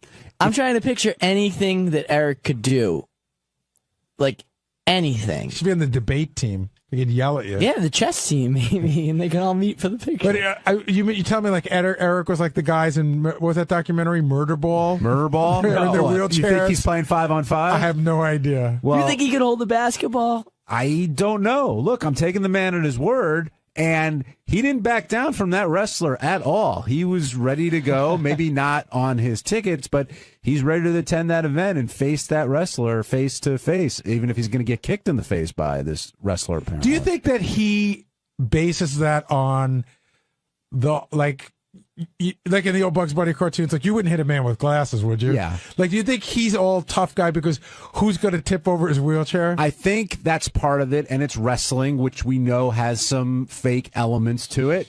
But then he and I aren't wrestling. No, and he's like, he threatens me all the time. No, but I'm thinking more about Belzer, when he found out how real wrestling was. So that could definitely happen. We'll see. And before we move on to Alexander, we should talk about the slightly awkward conversation when Howard asked Fred if he had taken his daughter to AGT yet. Well, which part of that do you want to discuss? I think it's funny that Fred just isn't able to answer more clearly and more easily, and then Howard pokes him because he knows he can for no other reason, and gets Fred worked up, and Fred doesn't see that Howard's just getting him worked up. Right. Fred plans to take his daughter next month, I think, to the show. And Howard's immediately got him on the witness stand with a fucking light in his eyes. And Fred's like, yeah, I'm going to get there. He should just go, I'm going to get there. But you figure by now Fred would know how to handle that. He'd know where it's coming from and deal. But I wonder if Howard really cares if, like, Fred, you, Robin, other people do stop by AGT. Probably on some level. I went there once, I'm going to be there again, but I don't know. Listen, when I was there, he seemed so fucking busy. I can't imagine that me being there made a big difference to him. Well, tonight he's fired up about the talent, so he really thinks that this is the show that people should go see, because the talent, you never know what the mix is going to be. And Fred will be there with his daughter, not tonight, but sometime in the future, I can tell you. Now, let's move on to the hero of Steve Brandano, Alexander. When did he become your hero, Steve? The minute Howard said that, I guess. Yeah, what was the basis of that? Did someone I guess feed him because that? No, I guess just because I was doing the pitch notes with him. That's all I can go off of. 19 years old, millionaire, although he didn't admit that, but drives a Maserati, I guess. And he is throwing these parties, and the people are picking it up on social media, but has a factory in China. The kid's done a lot for 19, and like it said in the notes, and Howard said, he could have gone to an Ivy League school and chose not to. And I can't tell if Howard is fascinated, impressed. Like, how does he deal with guests like this? I just think Howard sort of said, hey, when I was 18 years old or 17 years old, I wasn't that motivated to do anything. I think he's sort of impressed by the fact that the kid's motivated. I found him to be very interesting. I thought he was exactly what I thought he was going to be, which is, a city kid and wealthy and he didn't. I don't think he really fully understood that he was booked on a big show. I don't think he appreciated. I don't think he did anything bad. But I don't think he appreciates. I think in 6 or 7 years he'll go, "Holy shit! I was on the Howard Stern show." To him, it was like, "Of course they have me on because I'm like the biggest deal this week." He was excited about John Legend too. Well, there was a funny moment during the commercial. He and Howard were taking a picture, and he was very excited about John Legend. He had said to me in advance, "Can I see John Legend?" And I said, "Well, I don't know if he's going to be here in time." And he said something on the air, but when he and Howard were taking a picture, Howard goes, "It was good to have you." And he said something like, "Forget you, man. I can't wait to meet John Legend." Oh, really?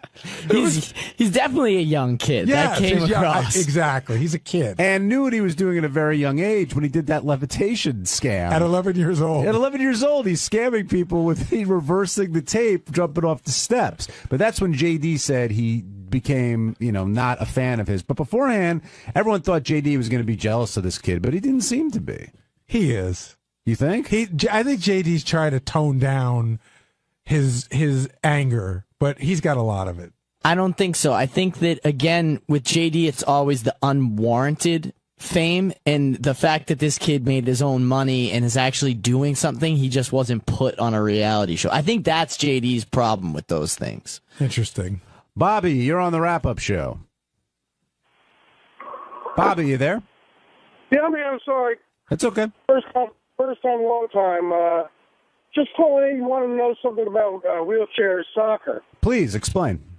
Yeah, well, I play wheelchair basketball, which is totally different. Wheelchair soccer, picture a bunch of guys in power wheelchairs with like a miniature snowplow in the front, and they basically push the ball around the floor. Okay, that makes sense. Eric could do that. Yeah, I mean, if you're an athlete pushing a joystick, okay, you're an athlete. Right. I play wheelchair basketball in a manual chair. That's a wheelchair. That's playing a sport. You know what I mean? So do you think that it's possible that Eric is a wheelchair athlete, or is that an inappropriate naming for what he does, just based on what you've heard on the show? I don't want to disrespect anybody else that does wheelchair soccer, because at least they're out there doing something. But you're sitting in a power wheelchair and pushing a button. Bobby, here's a question. Is he losing a calorie doing that? Not a bit. Push up and down a wheelchair, push up and down a basketball court in a push chair for 40, 45 minutes, you're losing some calories. Right. But not in a power wheelchair, sorry. Right. And there the sport that probably gets no respect that people think is barely a sport would be bowling. And bowling, you might work up a sweat. All right. Thank you, Bobby. Henry in California, you're on the wrap-up show. Yeah, I got a question. Why are you guys picking on handicapped people? I got nephews that's in a wheelchair, and they do just fine with sports. But Gary's over there saying that they can't do sports. Then you got this guy that's saying that's not a sport. So what does he consider a sport? Well, Henry, we're not picking on handicapped people. Eric is trying to imply that he's an athlete like everyone else, and he's not. He's a handicapped athlete, which isn't the same. So it's more what Eric's implying than what we're saying. Gary's picking on Eric. Yeah, if we're picking on anybody, it's specifically Eric, not the wheelchair community. That's right. No, basically you're picking on everybody that's handicapped, and that's not right. Well, Gary should never have said that that's not an athlete. I got nephews that can barely walk and barely move their hands, and they still, do sports. They might not be like him, but they're still just as good. Well, I don't how are they just as good? I think Henry's busting my balls, but Henry, I'm not picking on your nephews. I'm giving Eric some shit. I don't know. You can give Eric all the shit you want. You said it to all handicapped people. That's basically what you said. Well, actually, the last guy that was on who is handicapped is the one who said it. Gary, would you like to clarify your statement before we wrap up here? No. Okay. I think people who heard the show understand what I'm talking about. Henry, thank you for calling in and stating your case. We're going to wrap up this wrap-up show.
David Arquette's on the phone. David, I saw a picture in the paper this morning. What the hell were you wearing? Where was I? You're in the Daily News. Oh, no. You're with some hot chick, but I don't think it's your girlfriend. It should be my girlfriend. Or maybe it is your girlfriend. Yeah. And you're walking out of a club and you're wearing like these, I had a tuxedo on. Yeah, but like Was that my paisley, but like a paisley pants and some kind I don't know. What kind of crazy? How you doing, man? I haven't heard from you in ages. I'm doing great. How are you? I lost my voice, though. I was singing. I was going to say, what's wrong with you? Hey, what's going on? You sober or not? I'm not sober, no. What happened? I'm sober at this moment. No, but I mean, what happened? You're back to drinking? Yeah, I'm drinking again. Ay, vey. Is that a bad thing, or did you figure it out? Well, I don't know if I've figured it out. I actually have figured it out, yes. I always told you could have a few drinks. Yeah, well, that's the game. I mean, you have to keep the little, the little demons. David, what are you doing though? Are you able to like have one or two drinks, or are you back to like drinking like a whole bottle of stuff? No, I'm a drinker, so yeah, I drink a lot. Oh dear. When did you get off because you were doing pretty good. Yeah, I know. See, my problem with being honest with you and talking to you is that people are going to take all this and just be cruel with it. Yeah, sort I of know. like what's happening with our society. Everybody's being so cruel and mean to each other that it's just sort of this never-ending cycle. And I'm kind of on a different kick now. I sort of had this really deep and philosophical moment where I figured out what this whole game is. The whole game of life. I got it. Go ahead, let me hear. It's called the kindness Tell us. game. Yeah, tell me because I haven't figured it out. Well, it's called the kindness game. Go ahead. And kindness is the new currency. Love is the new currency. Go ahead. People are so cruel to each other throughout the world. True. Everyone is always like trying to get over on someone else. And it's really about being kinder and more understanding and thoughtful and generous. Because on one side you have violence. On one side you have, sexual deviance, not like beautiful, like fun, crazy sex between two people that agree upon it. You have the other kind that is forceful and taking advantage of people.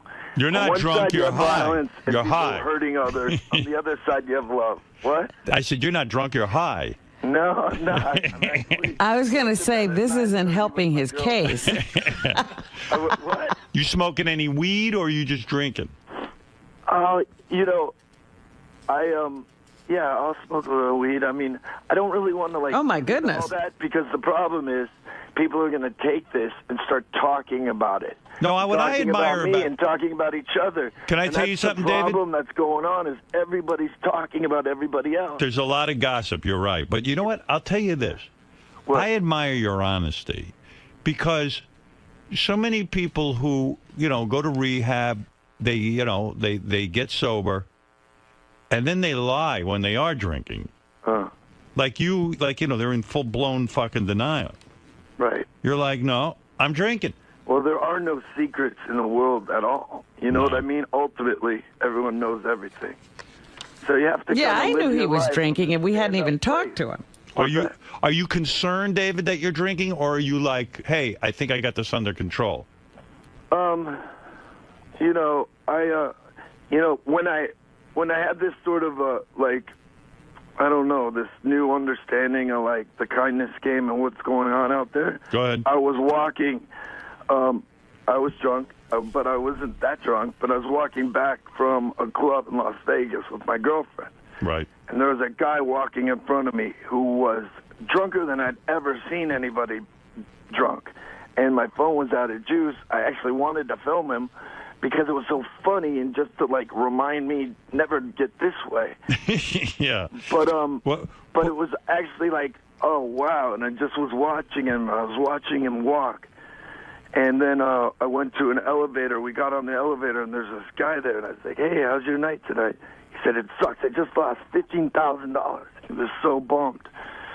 And it was just sort of like something out there showing me, like, don't fall into those kind of traps. When did you decide to start drinking again? Like what was your decision process like? You were sober, and then all of a sudden you said, fuck this, I'm going back to drinking.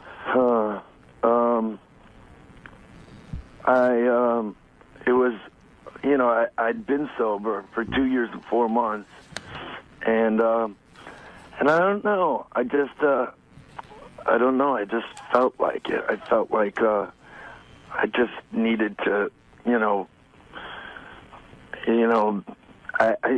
I was feeling like I wasn't being that true to myself. Right. Like what I enjoy and this and that. And I understand, like, the other sides. You know, one thing is I never drive whenever I drink. Ever. Yeah, but were you supposed to call someone when you feel like drinking, or you just said, screw this, I'm not calling anybody? No, I had been calling them. I had been talking to, people involved in, different programs, my therapist. And did you say to them, look, I'm starting... Like, they're very clear about, you shouldn't do this, it's bad for you and this and that. And I get it, you know what I mean? Right. And, I am a wild man, so I do get out of control and, like, but I try to keep a cap on it. And what about your girlfriend? What is she thinking? My girlfriend's the coolest. She's what? The coolest. She's the coolest. She's a sweetheart. Yeah. She supports me. She does? Yeah. Will she drink with you, or does she try to say, hey, no more drinking? No, she's cool. Yeah. Right. I'm trying to, like, not get in all that because it just feeds this beast of, like, people talking about each other. Right. And it's like whoever's sitting out there right now and you're taking notes and you're, like, getting the transcript of this, and then you're going on and you're writing and you're, like, talking about another person and you're, like, trying to bring people down. It's just this disease that's infecting our whole country. But do you think if you look out on the internet, right, and you see how mean and cruel people are, that's not who we are. Everyone is mean. Everyone is mean. Like, how we're, like, behaving, but it's not who we are. We're much cooler than that. We're much kinder than that. We need to get back to a place where we're supporting each other and embracing each other and celebrating each other and loving each other. It does seem like everyone is mean on the internet. It's true. I mean, I'm telling you, and Howard, I really want your help on this. We need to change the dialogue. It has to, like, it's time for a new wave of love. It's a new love revolution. It's got to happen. Happened in the 60s, and it's just time. We're too cool of a spirit of humanity that we go around and do this. Because at my main time, I might do my own, whatever I do in my own journey, and I'm trying to figure out my process. Yeah, but what did someone say about you that was something obviously has really irked you about meanness? Like, did someone say something about you drinking or something about you personally that like what is really making you nuts? Yeah, well, there was an article online from a certain online sort of gutter media thing. Yeah. That broke the story that I was drinking again. Okay, right. So they were the first one to actually report it. That part they got true. What they got wrong was what rehab I went to, they got wrong. What day I was drinking, they got wrong. They said I was drinking on Saturday, and the story they were explaining started on a Thursday. Okay, this is how it goes. I was in yeah, but does it matter really what day you started drinking? I mean... It does, because when they said I was, like, in Richmond, Virginia doing this thing at a strip club, I was actually at my friend's wedding in Santa Barbara where I set these two people up. Two good friends of mine. I set them up. They fell in love. And it was like, that is one of the greatest nights of my life, because I actually, like, helped these two fall in love. And, like, that is magic. So you're upset more that they got the day wrong than the actual story wrong? Well, I'm just upset that, no, I'm not really upset. I mean, I'm sad that as a culture, we're so obsessed at being cruel and mean to each other. And we're not, like, because that's the game.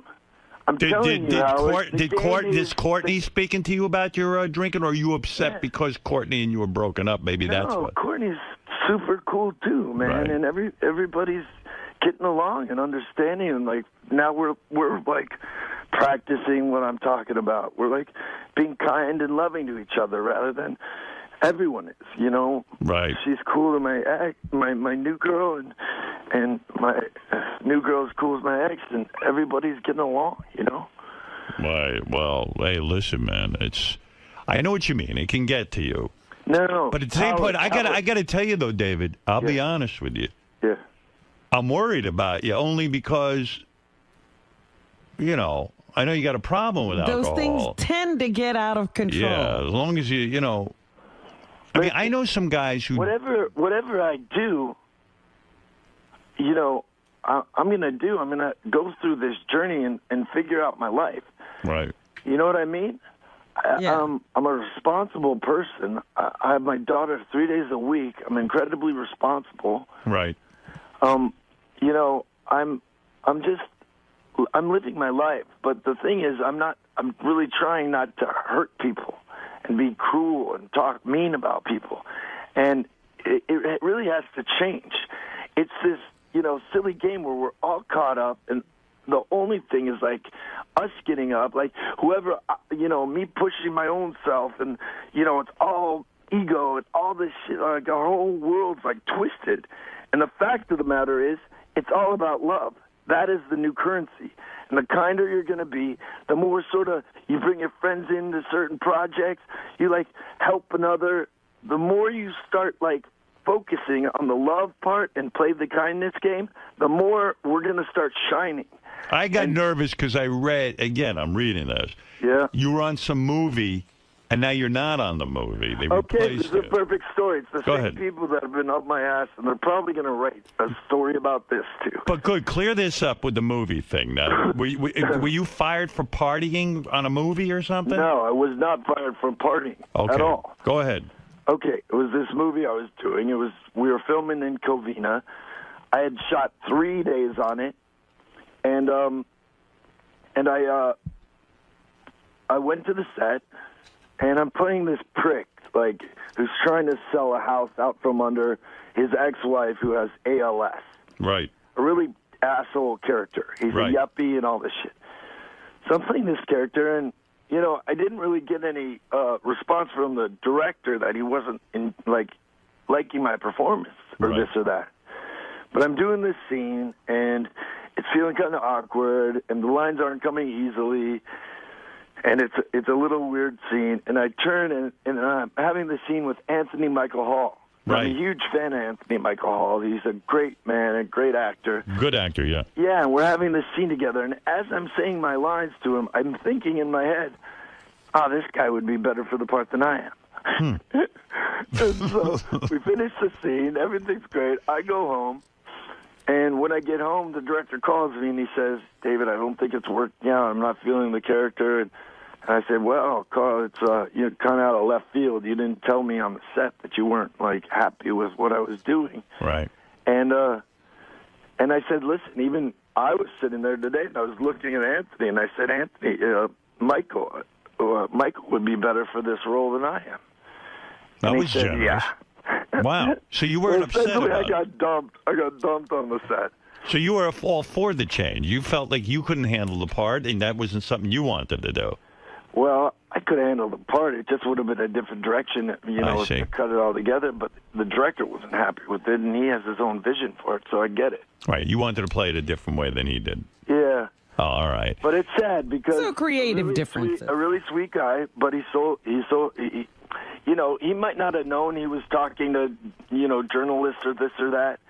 You know, he told a story about me getting fired, and I feel bad for him because he kind of got caught up in the web of, like, this thing. And So you mean you don't blame the director for talking to them? You blame the guy who wrote the article? Because it sounds like the director should have shut his mouth about it. No, the director actually spoke to them. We spoke to this online company even before they printed the story and set them straight. Right. But they still went ahead and printed a story about hard partying David Arquette and this and that. Yeah, because David's a real honest guy. He'll tell you what happens. I mean, he really will. I mean, he's not someone who hides from the press. But not all the time do people know what is happening, Howard. Yeah, well, Yeah, no. So what happened? You went. So how'd you lose your voice? You went out last night? No, this was a couple nights ago. I went and I was singing with a band. With that club you own, that thing you own? No, it was after my club. I have 2 clubs now. One called 𝗦𝗵cie𝗄𝗿𝗱 and one called Hooray Henry's. So any night you want to go out in L.A. except Mondays. See, that's what I think did you in with the drinking. I think you are in the business of partying in clubs. I mean, he's got these great wild clubs where you go and it's a whole experience. David's got like Bootsy's is like this crazy kind of. They got all kinds of weird shit going down while you're in the club. Yeah. How can you stay away from drinking if you're in a club all the time and everyone's drinking? Well, I did it for, 2 years. Yeah, 2 years. I did. And But that's not the point. You can do it. You can, it's hard. But, You can do it for a little while, apparently. Right. What? Well, 2 years is a miracle to do 2 years and be in that business is But, almost impossible. everybody says, oh, well, I did it for 2 years. No, but you didn't continue to do it. So after 2 years, you couldn't do it. It's too fucking hard. Yeah, that's how hard it was. it is hard. I mean, that whole place and that whole lifestyle is about celebration. Yeah. And it's about hospitality. And you show people a great time. You run around and playing with puppets and we're dancing around. And, So how much did you have to drink that night? It's hard to do that without drinking. How much did you drink that night? You don't have to do that without. Well, how many drinks would you say you had that night? What? The night you lost your voice, how many drinks did you have? And I lost my voice. I don't know. I probably had about 4 or 5 drinks. What, like vodkas? Yeah. Yeah, vodka. So if and you I get strong drinks, and right. But I wasn't like stumbling around, Right. I had a driver. I was, I wasn't like a knucklehead. When you look at like a Lindsay Lohan, do you think she should stop drinking? I think everyone's on their own journey, and I'm sick of like people making judging judgments. others. Right. I think the only way to deal with anybody is to, have love and support. Whatever their journey is. I support you. I know you do. I love do, you, buddy. I love you too. I just want to make sure you're okay here because that No, trust me. I'm Well, a wild Howard, man, come on. What? What? It's not okay. It's not okay. Okay, Mom. I'm sorry. No, it's not like I want to be your mom, and I understand you're on your journey, and this is part of the process. So do you think But it's not gonna help okay. with people talking about where I am or what? Do you think that's all like, so people can look at me and either compare themselves to me or think they're better Well, than you me? are famous, so people are going to do that. I mean, that's the world we live in. Yeah, I get it. Listen, that's part of the deal. Unfortunately, you wound up a role model. You're a role model. Okay, well, if I'm a role model, follow me on this. It's the kindness game, and we all need to be more loving and kind to each other. And I would love to put together a concert with some of the greatest music in the world and have everybody come together. I hear Zeppelin reunion. Whoever, I love Zeppelin. But for one, I would love to have a love concert. You get married again? In Detroit. In Detroit, we got to save Detroit. Are you going to get married again? Are you getting married again? The city in America that's gone bankrupt. Are you getting married again? People that are incredible, that have produced some of the most amazing music our world has ever seen. David, you getting married again or not? We have no plans to. All right. But I love my girlfriend with all my heart. She's such a sweetheart. She's so supportive and understanding. I always want to ask this question. So after you don't have a drink for 2 years and 4 months, yeah, all right, when you have that first drink, what's your go-to drink, and is it everything you imagine it to be? Not really. I mean, I don't know. I'm afraid to be honest with you and with the world because people are so cruel at this time. Right. It's really hard. But what can they do with honesty, David? But yeah, it was. Drinking feels good. Yeah. When you drink too much, it feels bad. It's a pretty simple equation. Right. Well, you know, how and much if you are drink you too much, drinking it'll screw every your life day? up. I mean, I know all this. Are you drinking every day? No, I didn't drink yesterday. He said he's got the kid 3 days a week. You're not drinking during that. No. And so. Well, you know, just I wouldn't say I don't drink ever. I mean, I have my club on Tuesdays. I have a few drinks. Right. But sometimes I go to my club and I don't drink, even since I've been drinking. I'm afraid Robin's going to go back to eating rice again if she hears this interview. Give Robin any chance of that? Because she's off rice completely. I have not. It's been a while since I've had How many rice. years? It's not years. It's Right. just months. Just months. So you could go back on rice. She's not eating any rice. Looking at David, I can only say it's one day at a time, right? That's right. You better believe it. Where you at? You in L.A.? Yeah. I haven't seen you in ages. I know, man. I'd love to see you. I saw you briefly at that party. Yeah, I mean, I didn't even talk to you hardly. I know. I know. You never get to talk to anybody at that party. No, I know. Well, whoever talks to me, I talk back to. It's crazy. I know. Everyone doesn't want to bother you. What happened? we Your go girlfriend? out Your with girlfriend moved out to L.A., so she's with you now, right? Yeah, we live together. We moved in together. Oh, so you're not in New York that much? Not in New York at all, really. What time is it in L.A.? 6 a.m.? Have you been up all night? No. I woke up because my girl has to get up at 5 o'clock. We went to bed at 9:30. What's she doing? She got work? Yeah, she's got work. Yeah, she's super hot. I saw a picture of her coming out of the club with you, and she's the most beautiful little sweet girl in the world. I bet she's very, very good in the sack. She's so fun. She's such a sweetie. Really? She's up for it all? You ever tie her up? Wonderful, fun life. You ever tie her up? No, she doesn't like that. No one likes it. You just do it. You ask? You don't ask. Have you ever burned her with lit cigarettes? No. No? I'm not into hurting another. Oh, that's right. You're into the kindness thing. I forgot about The that. kindness game. I thought you were into burning people with cigarettes. We have to have the love concert. Right. I shut down all my social media. I shut down Twitter. I shut down my Facebook. Right. Because people were too cruel. Oh, did you? You shut down Twitter and Facebook, huh? Yeah, people are being too mean out there, man. Oh, it's my over. God. Yeah, It's over. Even my so-called fans are mean. Well, you know what? I got to say, a lot of people really are nice, actually. Yeah, there are. There are a lot of nice people, and I miss them. I want to, communicate with them. Yeah. You want to talk to people on the phone or no? Sure. Let's see what everyone's saying. I'm sure let's see if there's any nice people on the phone. Let's see. All right. Richard, are you nice? Hello. Hey. Hello. Hey, I just want to make a comment, if I may, because I think David really is full of shit in many respects, and I just want to express why. Why is he full of shit? Many respects? What? Wow. What do you mean many respects? He hasn't said that much. He's talking about how we all need to love each other and be kind to each other. Right. And how everyone is so cruel to each other. Right. And I just want to ask him. Job of that. I just want to ask him how he thinks his alcoholism is going to affect his daughter, and how he feels this is being kind to her, and how this is going to affect her when. All right, fair enough. Let him answer that. You know.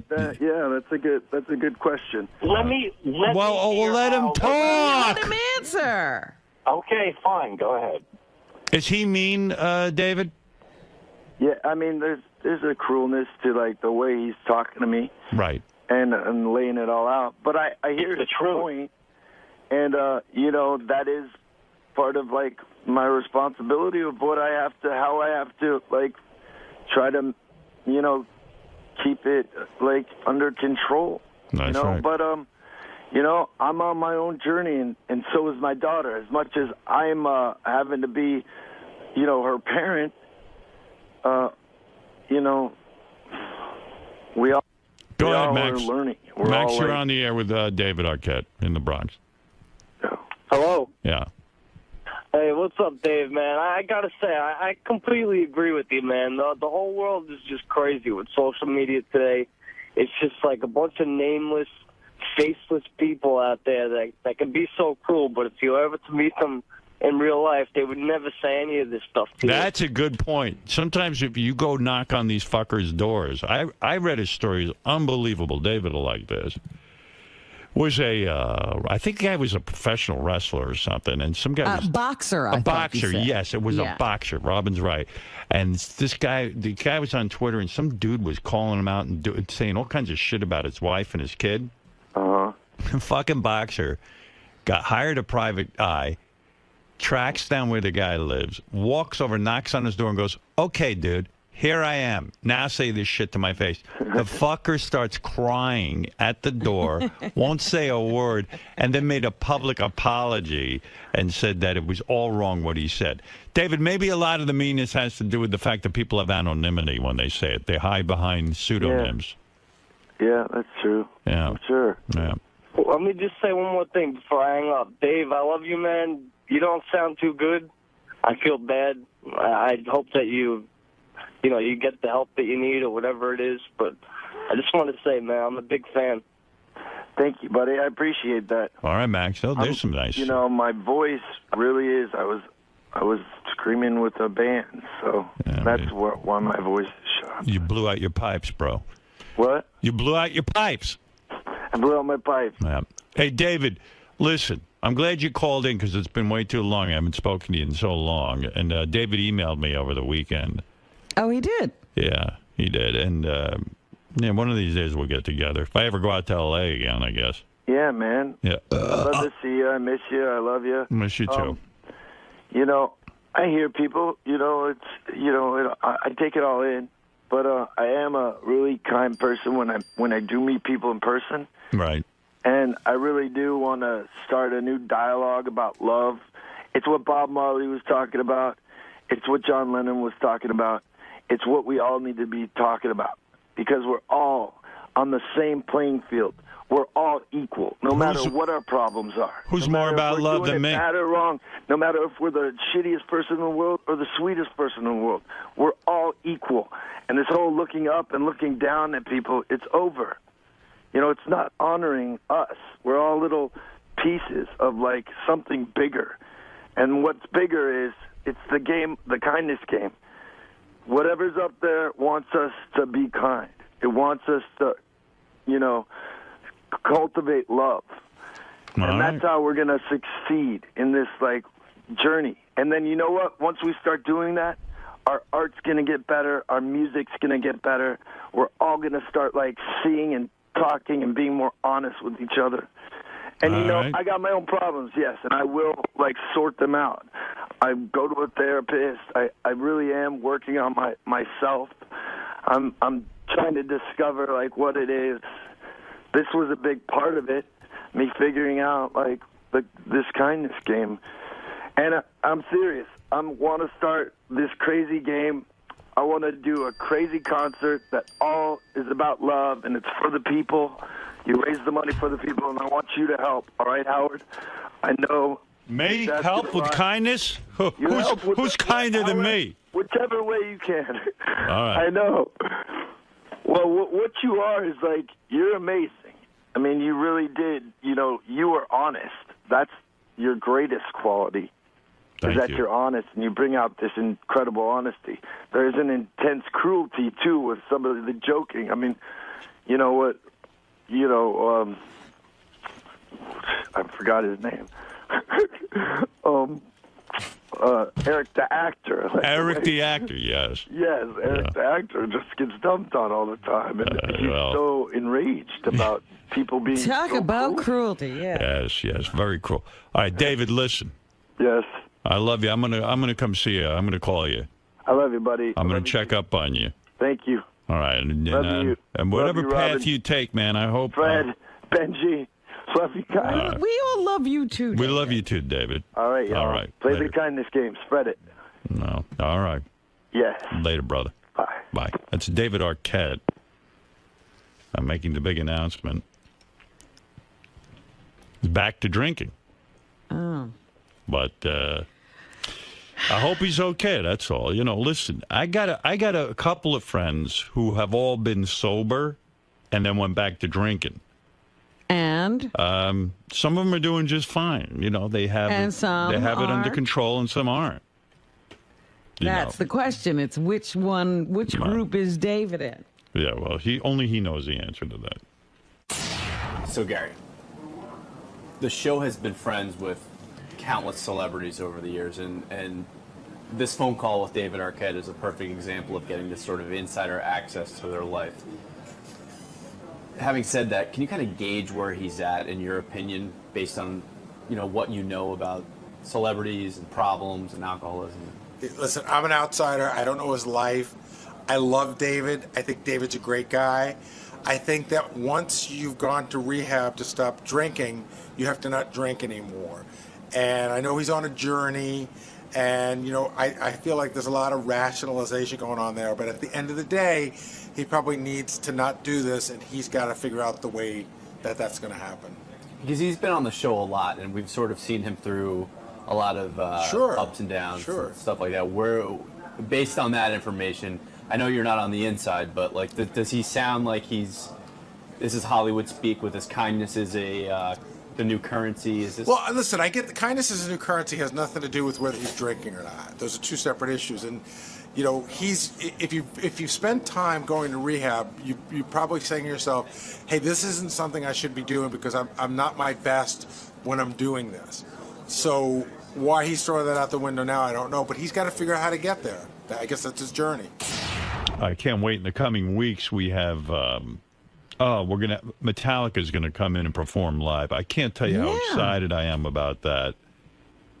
We had a writing meeting the other day, and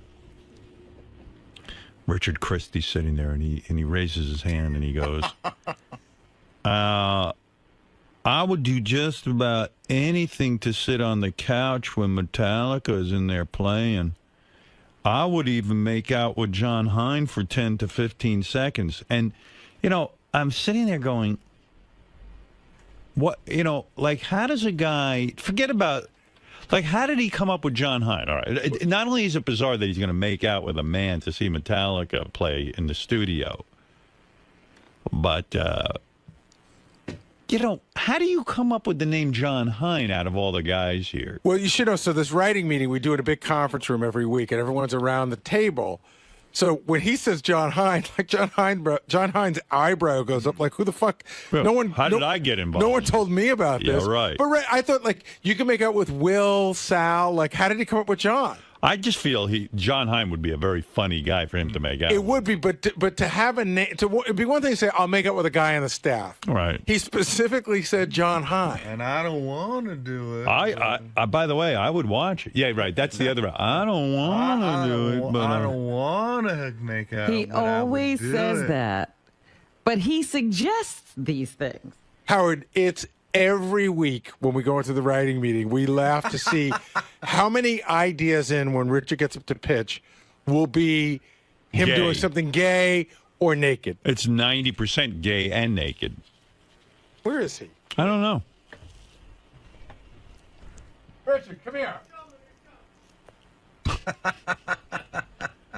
By the way, how nice does our hallway and our green room and stuff look? Beautiful. Yeah.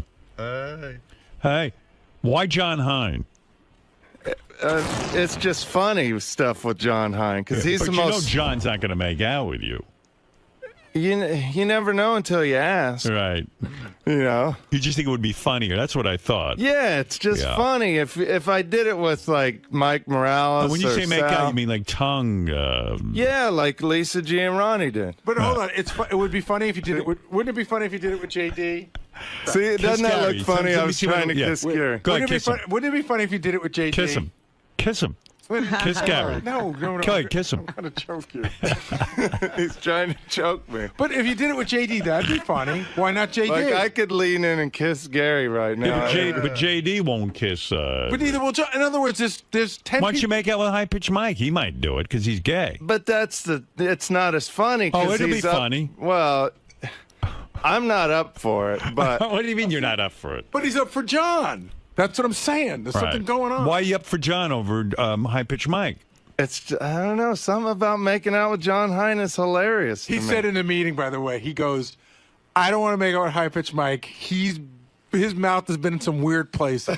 Oh, John Hein has been in the right Yeah, place. John Hein hasn't had like jizz on his lips. and stuff. Right. Hey, John, is there any chance you'll make out with Richard? Come on, help a brother out, John.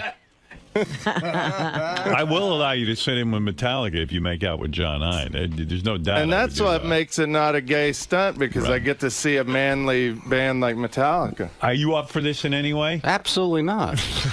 Were you shocked when he suggested it? Yeah, I mean, the idea didn't surprise me, but me, I guess, because it's funny that it's me, and I guess I'm safe in Richard's eyes. Don't touch me.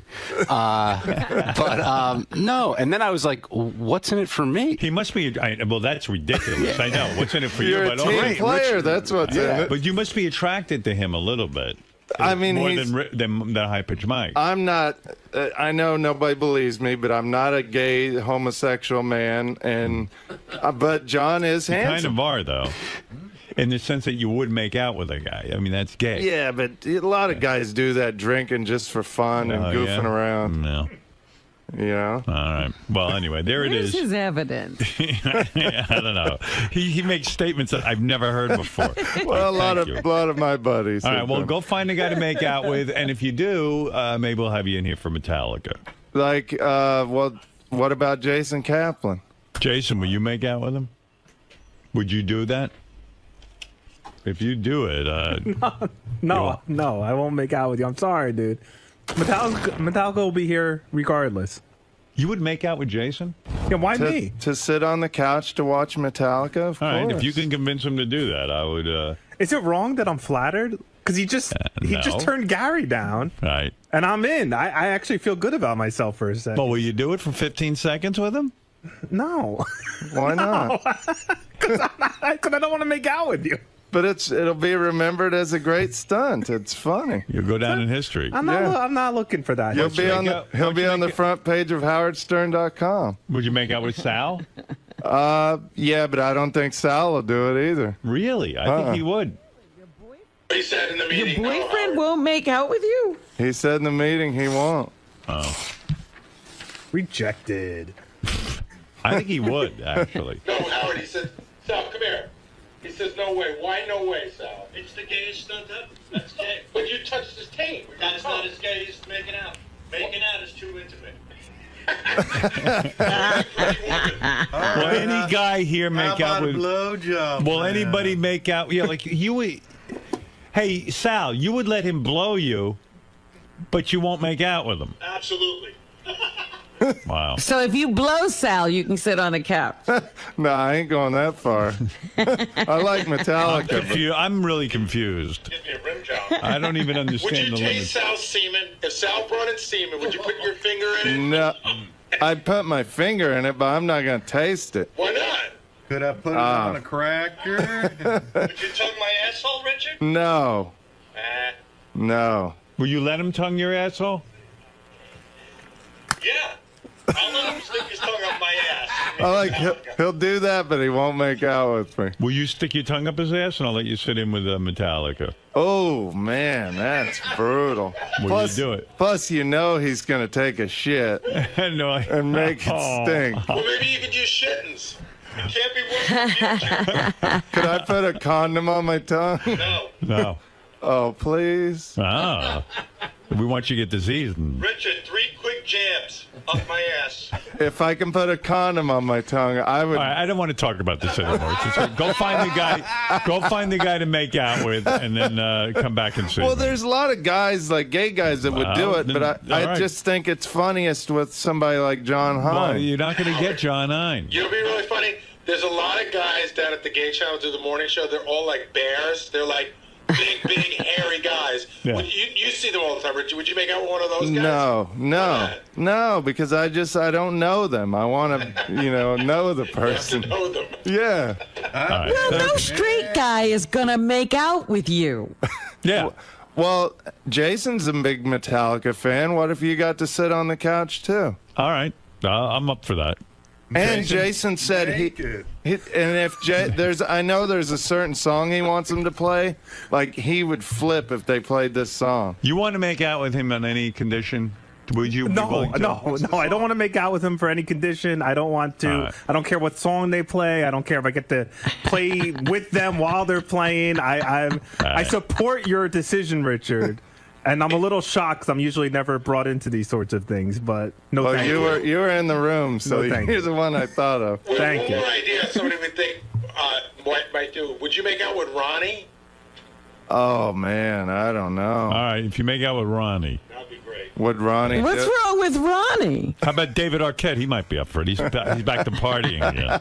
All right, listen. Well, let's talk about this tomorrow. How's that? It's getting late. Ronnie's a maybe possibility. All right, but that mustache is might. Be And what do you mean by make out? Kind of like him and Lisa did. Tongue, yeah.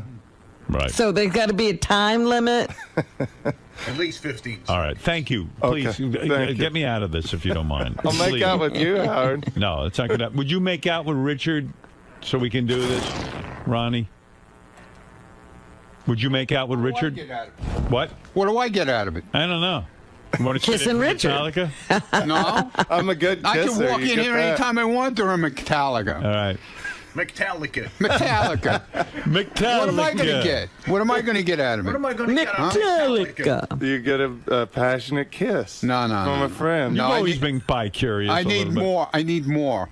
I'll jerk you off while I need more. No. Oh, so you know what we're learning from this? It's not out of the question. Yeah, he's just looking for something more. Yeah. Yeah. Take a nice drink. All right, guys, thank you. We'll think of a prize for Ron. All right, good. Okay.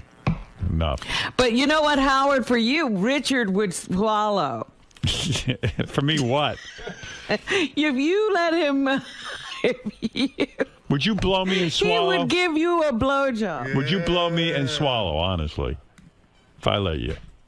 Yeah. You would? Yeah, but I'm also saying that because I know it would never ever happen. But I'm actually interested for the first time. But just for the sake, I would like it. For the sake of the greatest stunt of all time, I would do that. You would blow me and swallow. Yes. All right. Thank you. Keep that in mind. I'm gonna go back. I'm gonna think about that tonight. Okay. All right. And throw up. Okay. Thank you. Guy's out of his mind. Wow. Mr. Hine. Stop and talk to me for a second. Yes. I promise I won't try to kiss you. Obviously, at this point, nothing Richard says or does can really shock you. No.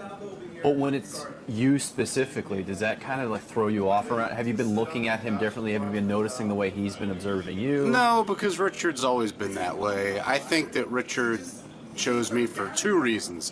One, so Howard would say, hey, John Hine, like it would get him interested in the bit. And two, because he knows there's no way in hell I'd ever do it. So I'm a safe choice. If he said Sal or someone who may be willing to high-pitch Mike, then there's consequences there. So it's easy to say I'm going to make out with John when I have absolutely no intention of doing so. So you're saying he knows that push won't come to tongue or whatever. It's not going to happen. I'm a safe choice. Now, the thing I should have done is gone there and said, yeah, sure, let's do it. Because I would have totally thrown him off. But then I realized the consequences of saying something like that. And you also, yeah, exactly. He has. And I'm also not a homosexual, so that may have something to do with it. But even still, you know that Richard, when pushed, will do it. I mean. Oh, yeah. Richard, which is why I didn't push and will not push. The controversy surrounding him for years has been that he's got some gay tendencies, that it's not just about the jokes and the hijinks. Do you feel the same way? Yeah. He definitely is, I think, open with his sexuality. I wouldn't say he's, clearly, he's got a wife and he likes women, but I think that he's one of those guys who's up for anything, and because it's funny or goofy. At minimum, he's at least bi-curious. He's bi-curious. That's a better way of putting it, yes. There's some things that have happened in those storage huts that we don't know about. Yeah, and also I think 𝗦𝗵cie can testify to some of that bi-curiosity. Not that it might have been reciprocated, I'm not saying that, but I think Will's got a couple stories to tell. He's been hit on. Yes, he has, whereas I am not curious at all when it comes to the males. Is there any price tag? You mentioned what's in it for me. Is there a price tag? We're talking...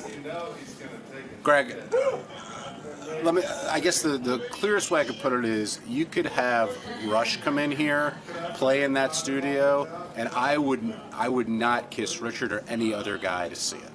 So, and that's a big thing for me to say, as you know. Ronnie, let's start brainstorming.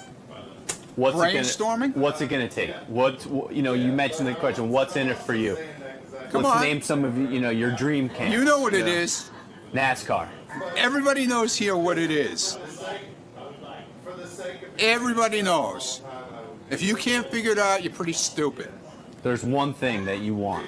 One thing I want back.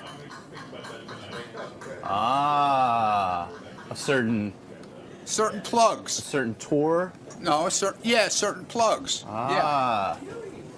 Interesting. Richard. There you go. He wants Metallica, I want something else. Why the hesitation? Why the hesitation with Ronnie? I mean, he's a sexy older man, obviously.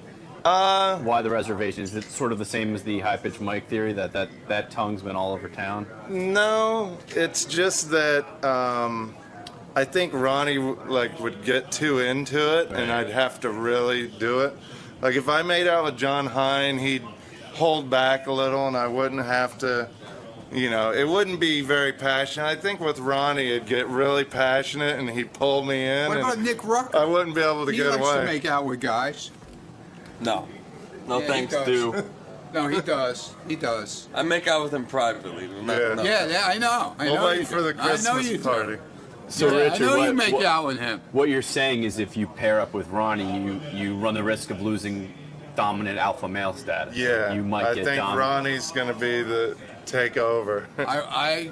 I'm ready, man. But I want what I want out of it. Okay. Ronnie, you might just bend me over. Ronnie, you're a tattoo-loving, skull T-shirt wearing guy. Why are you so willing to? Because I believe in my cause, just like he believes in his cause. So I have a cause. You don't think it speaks to your sexuality if you're willing to do something for a cause? Fuck that. Yeah, it doesn't make that. It doesn't make. I'll make you out with gay. Richie Wilson too, with his shittings. It doesn't make you gay. It's just a goofy story.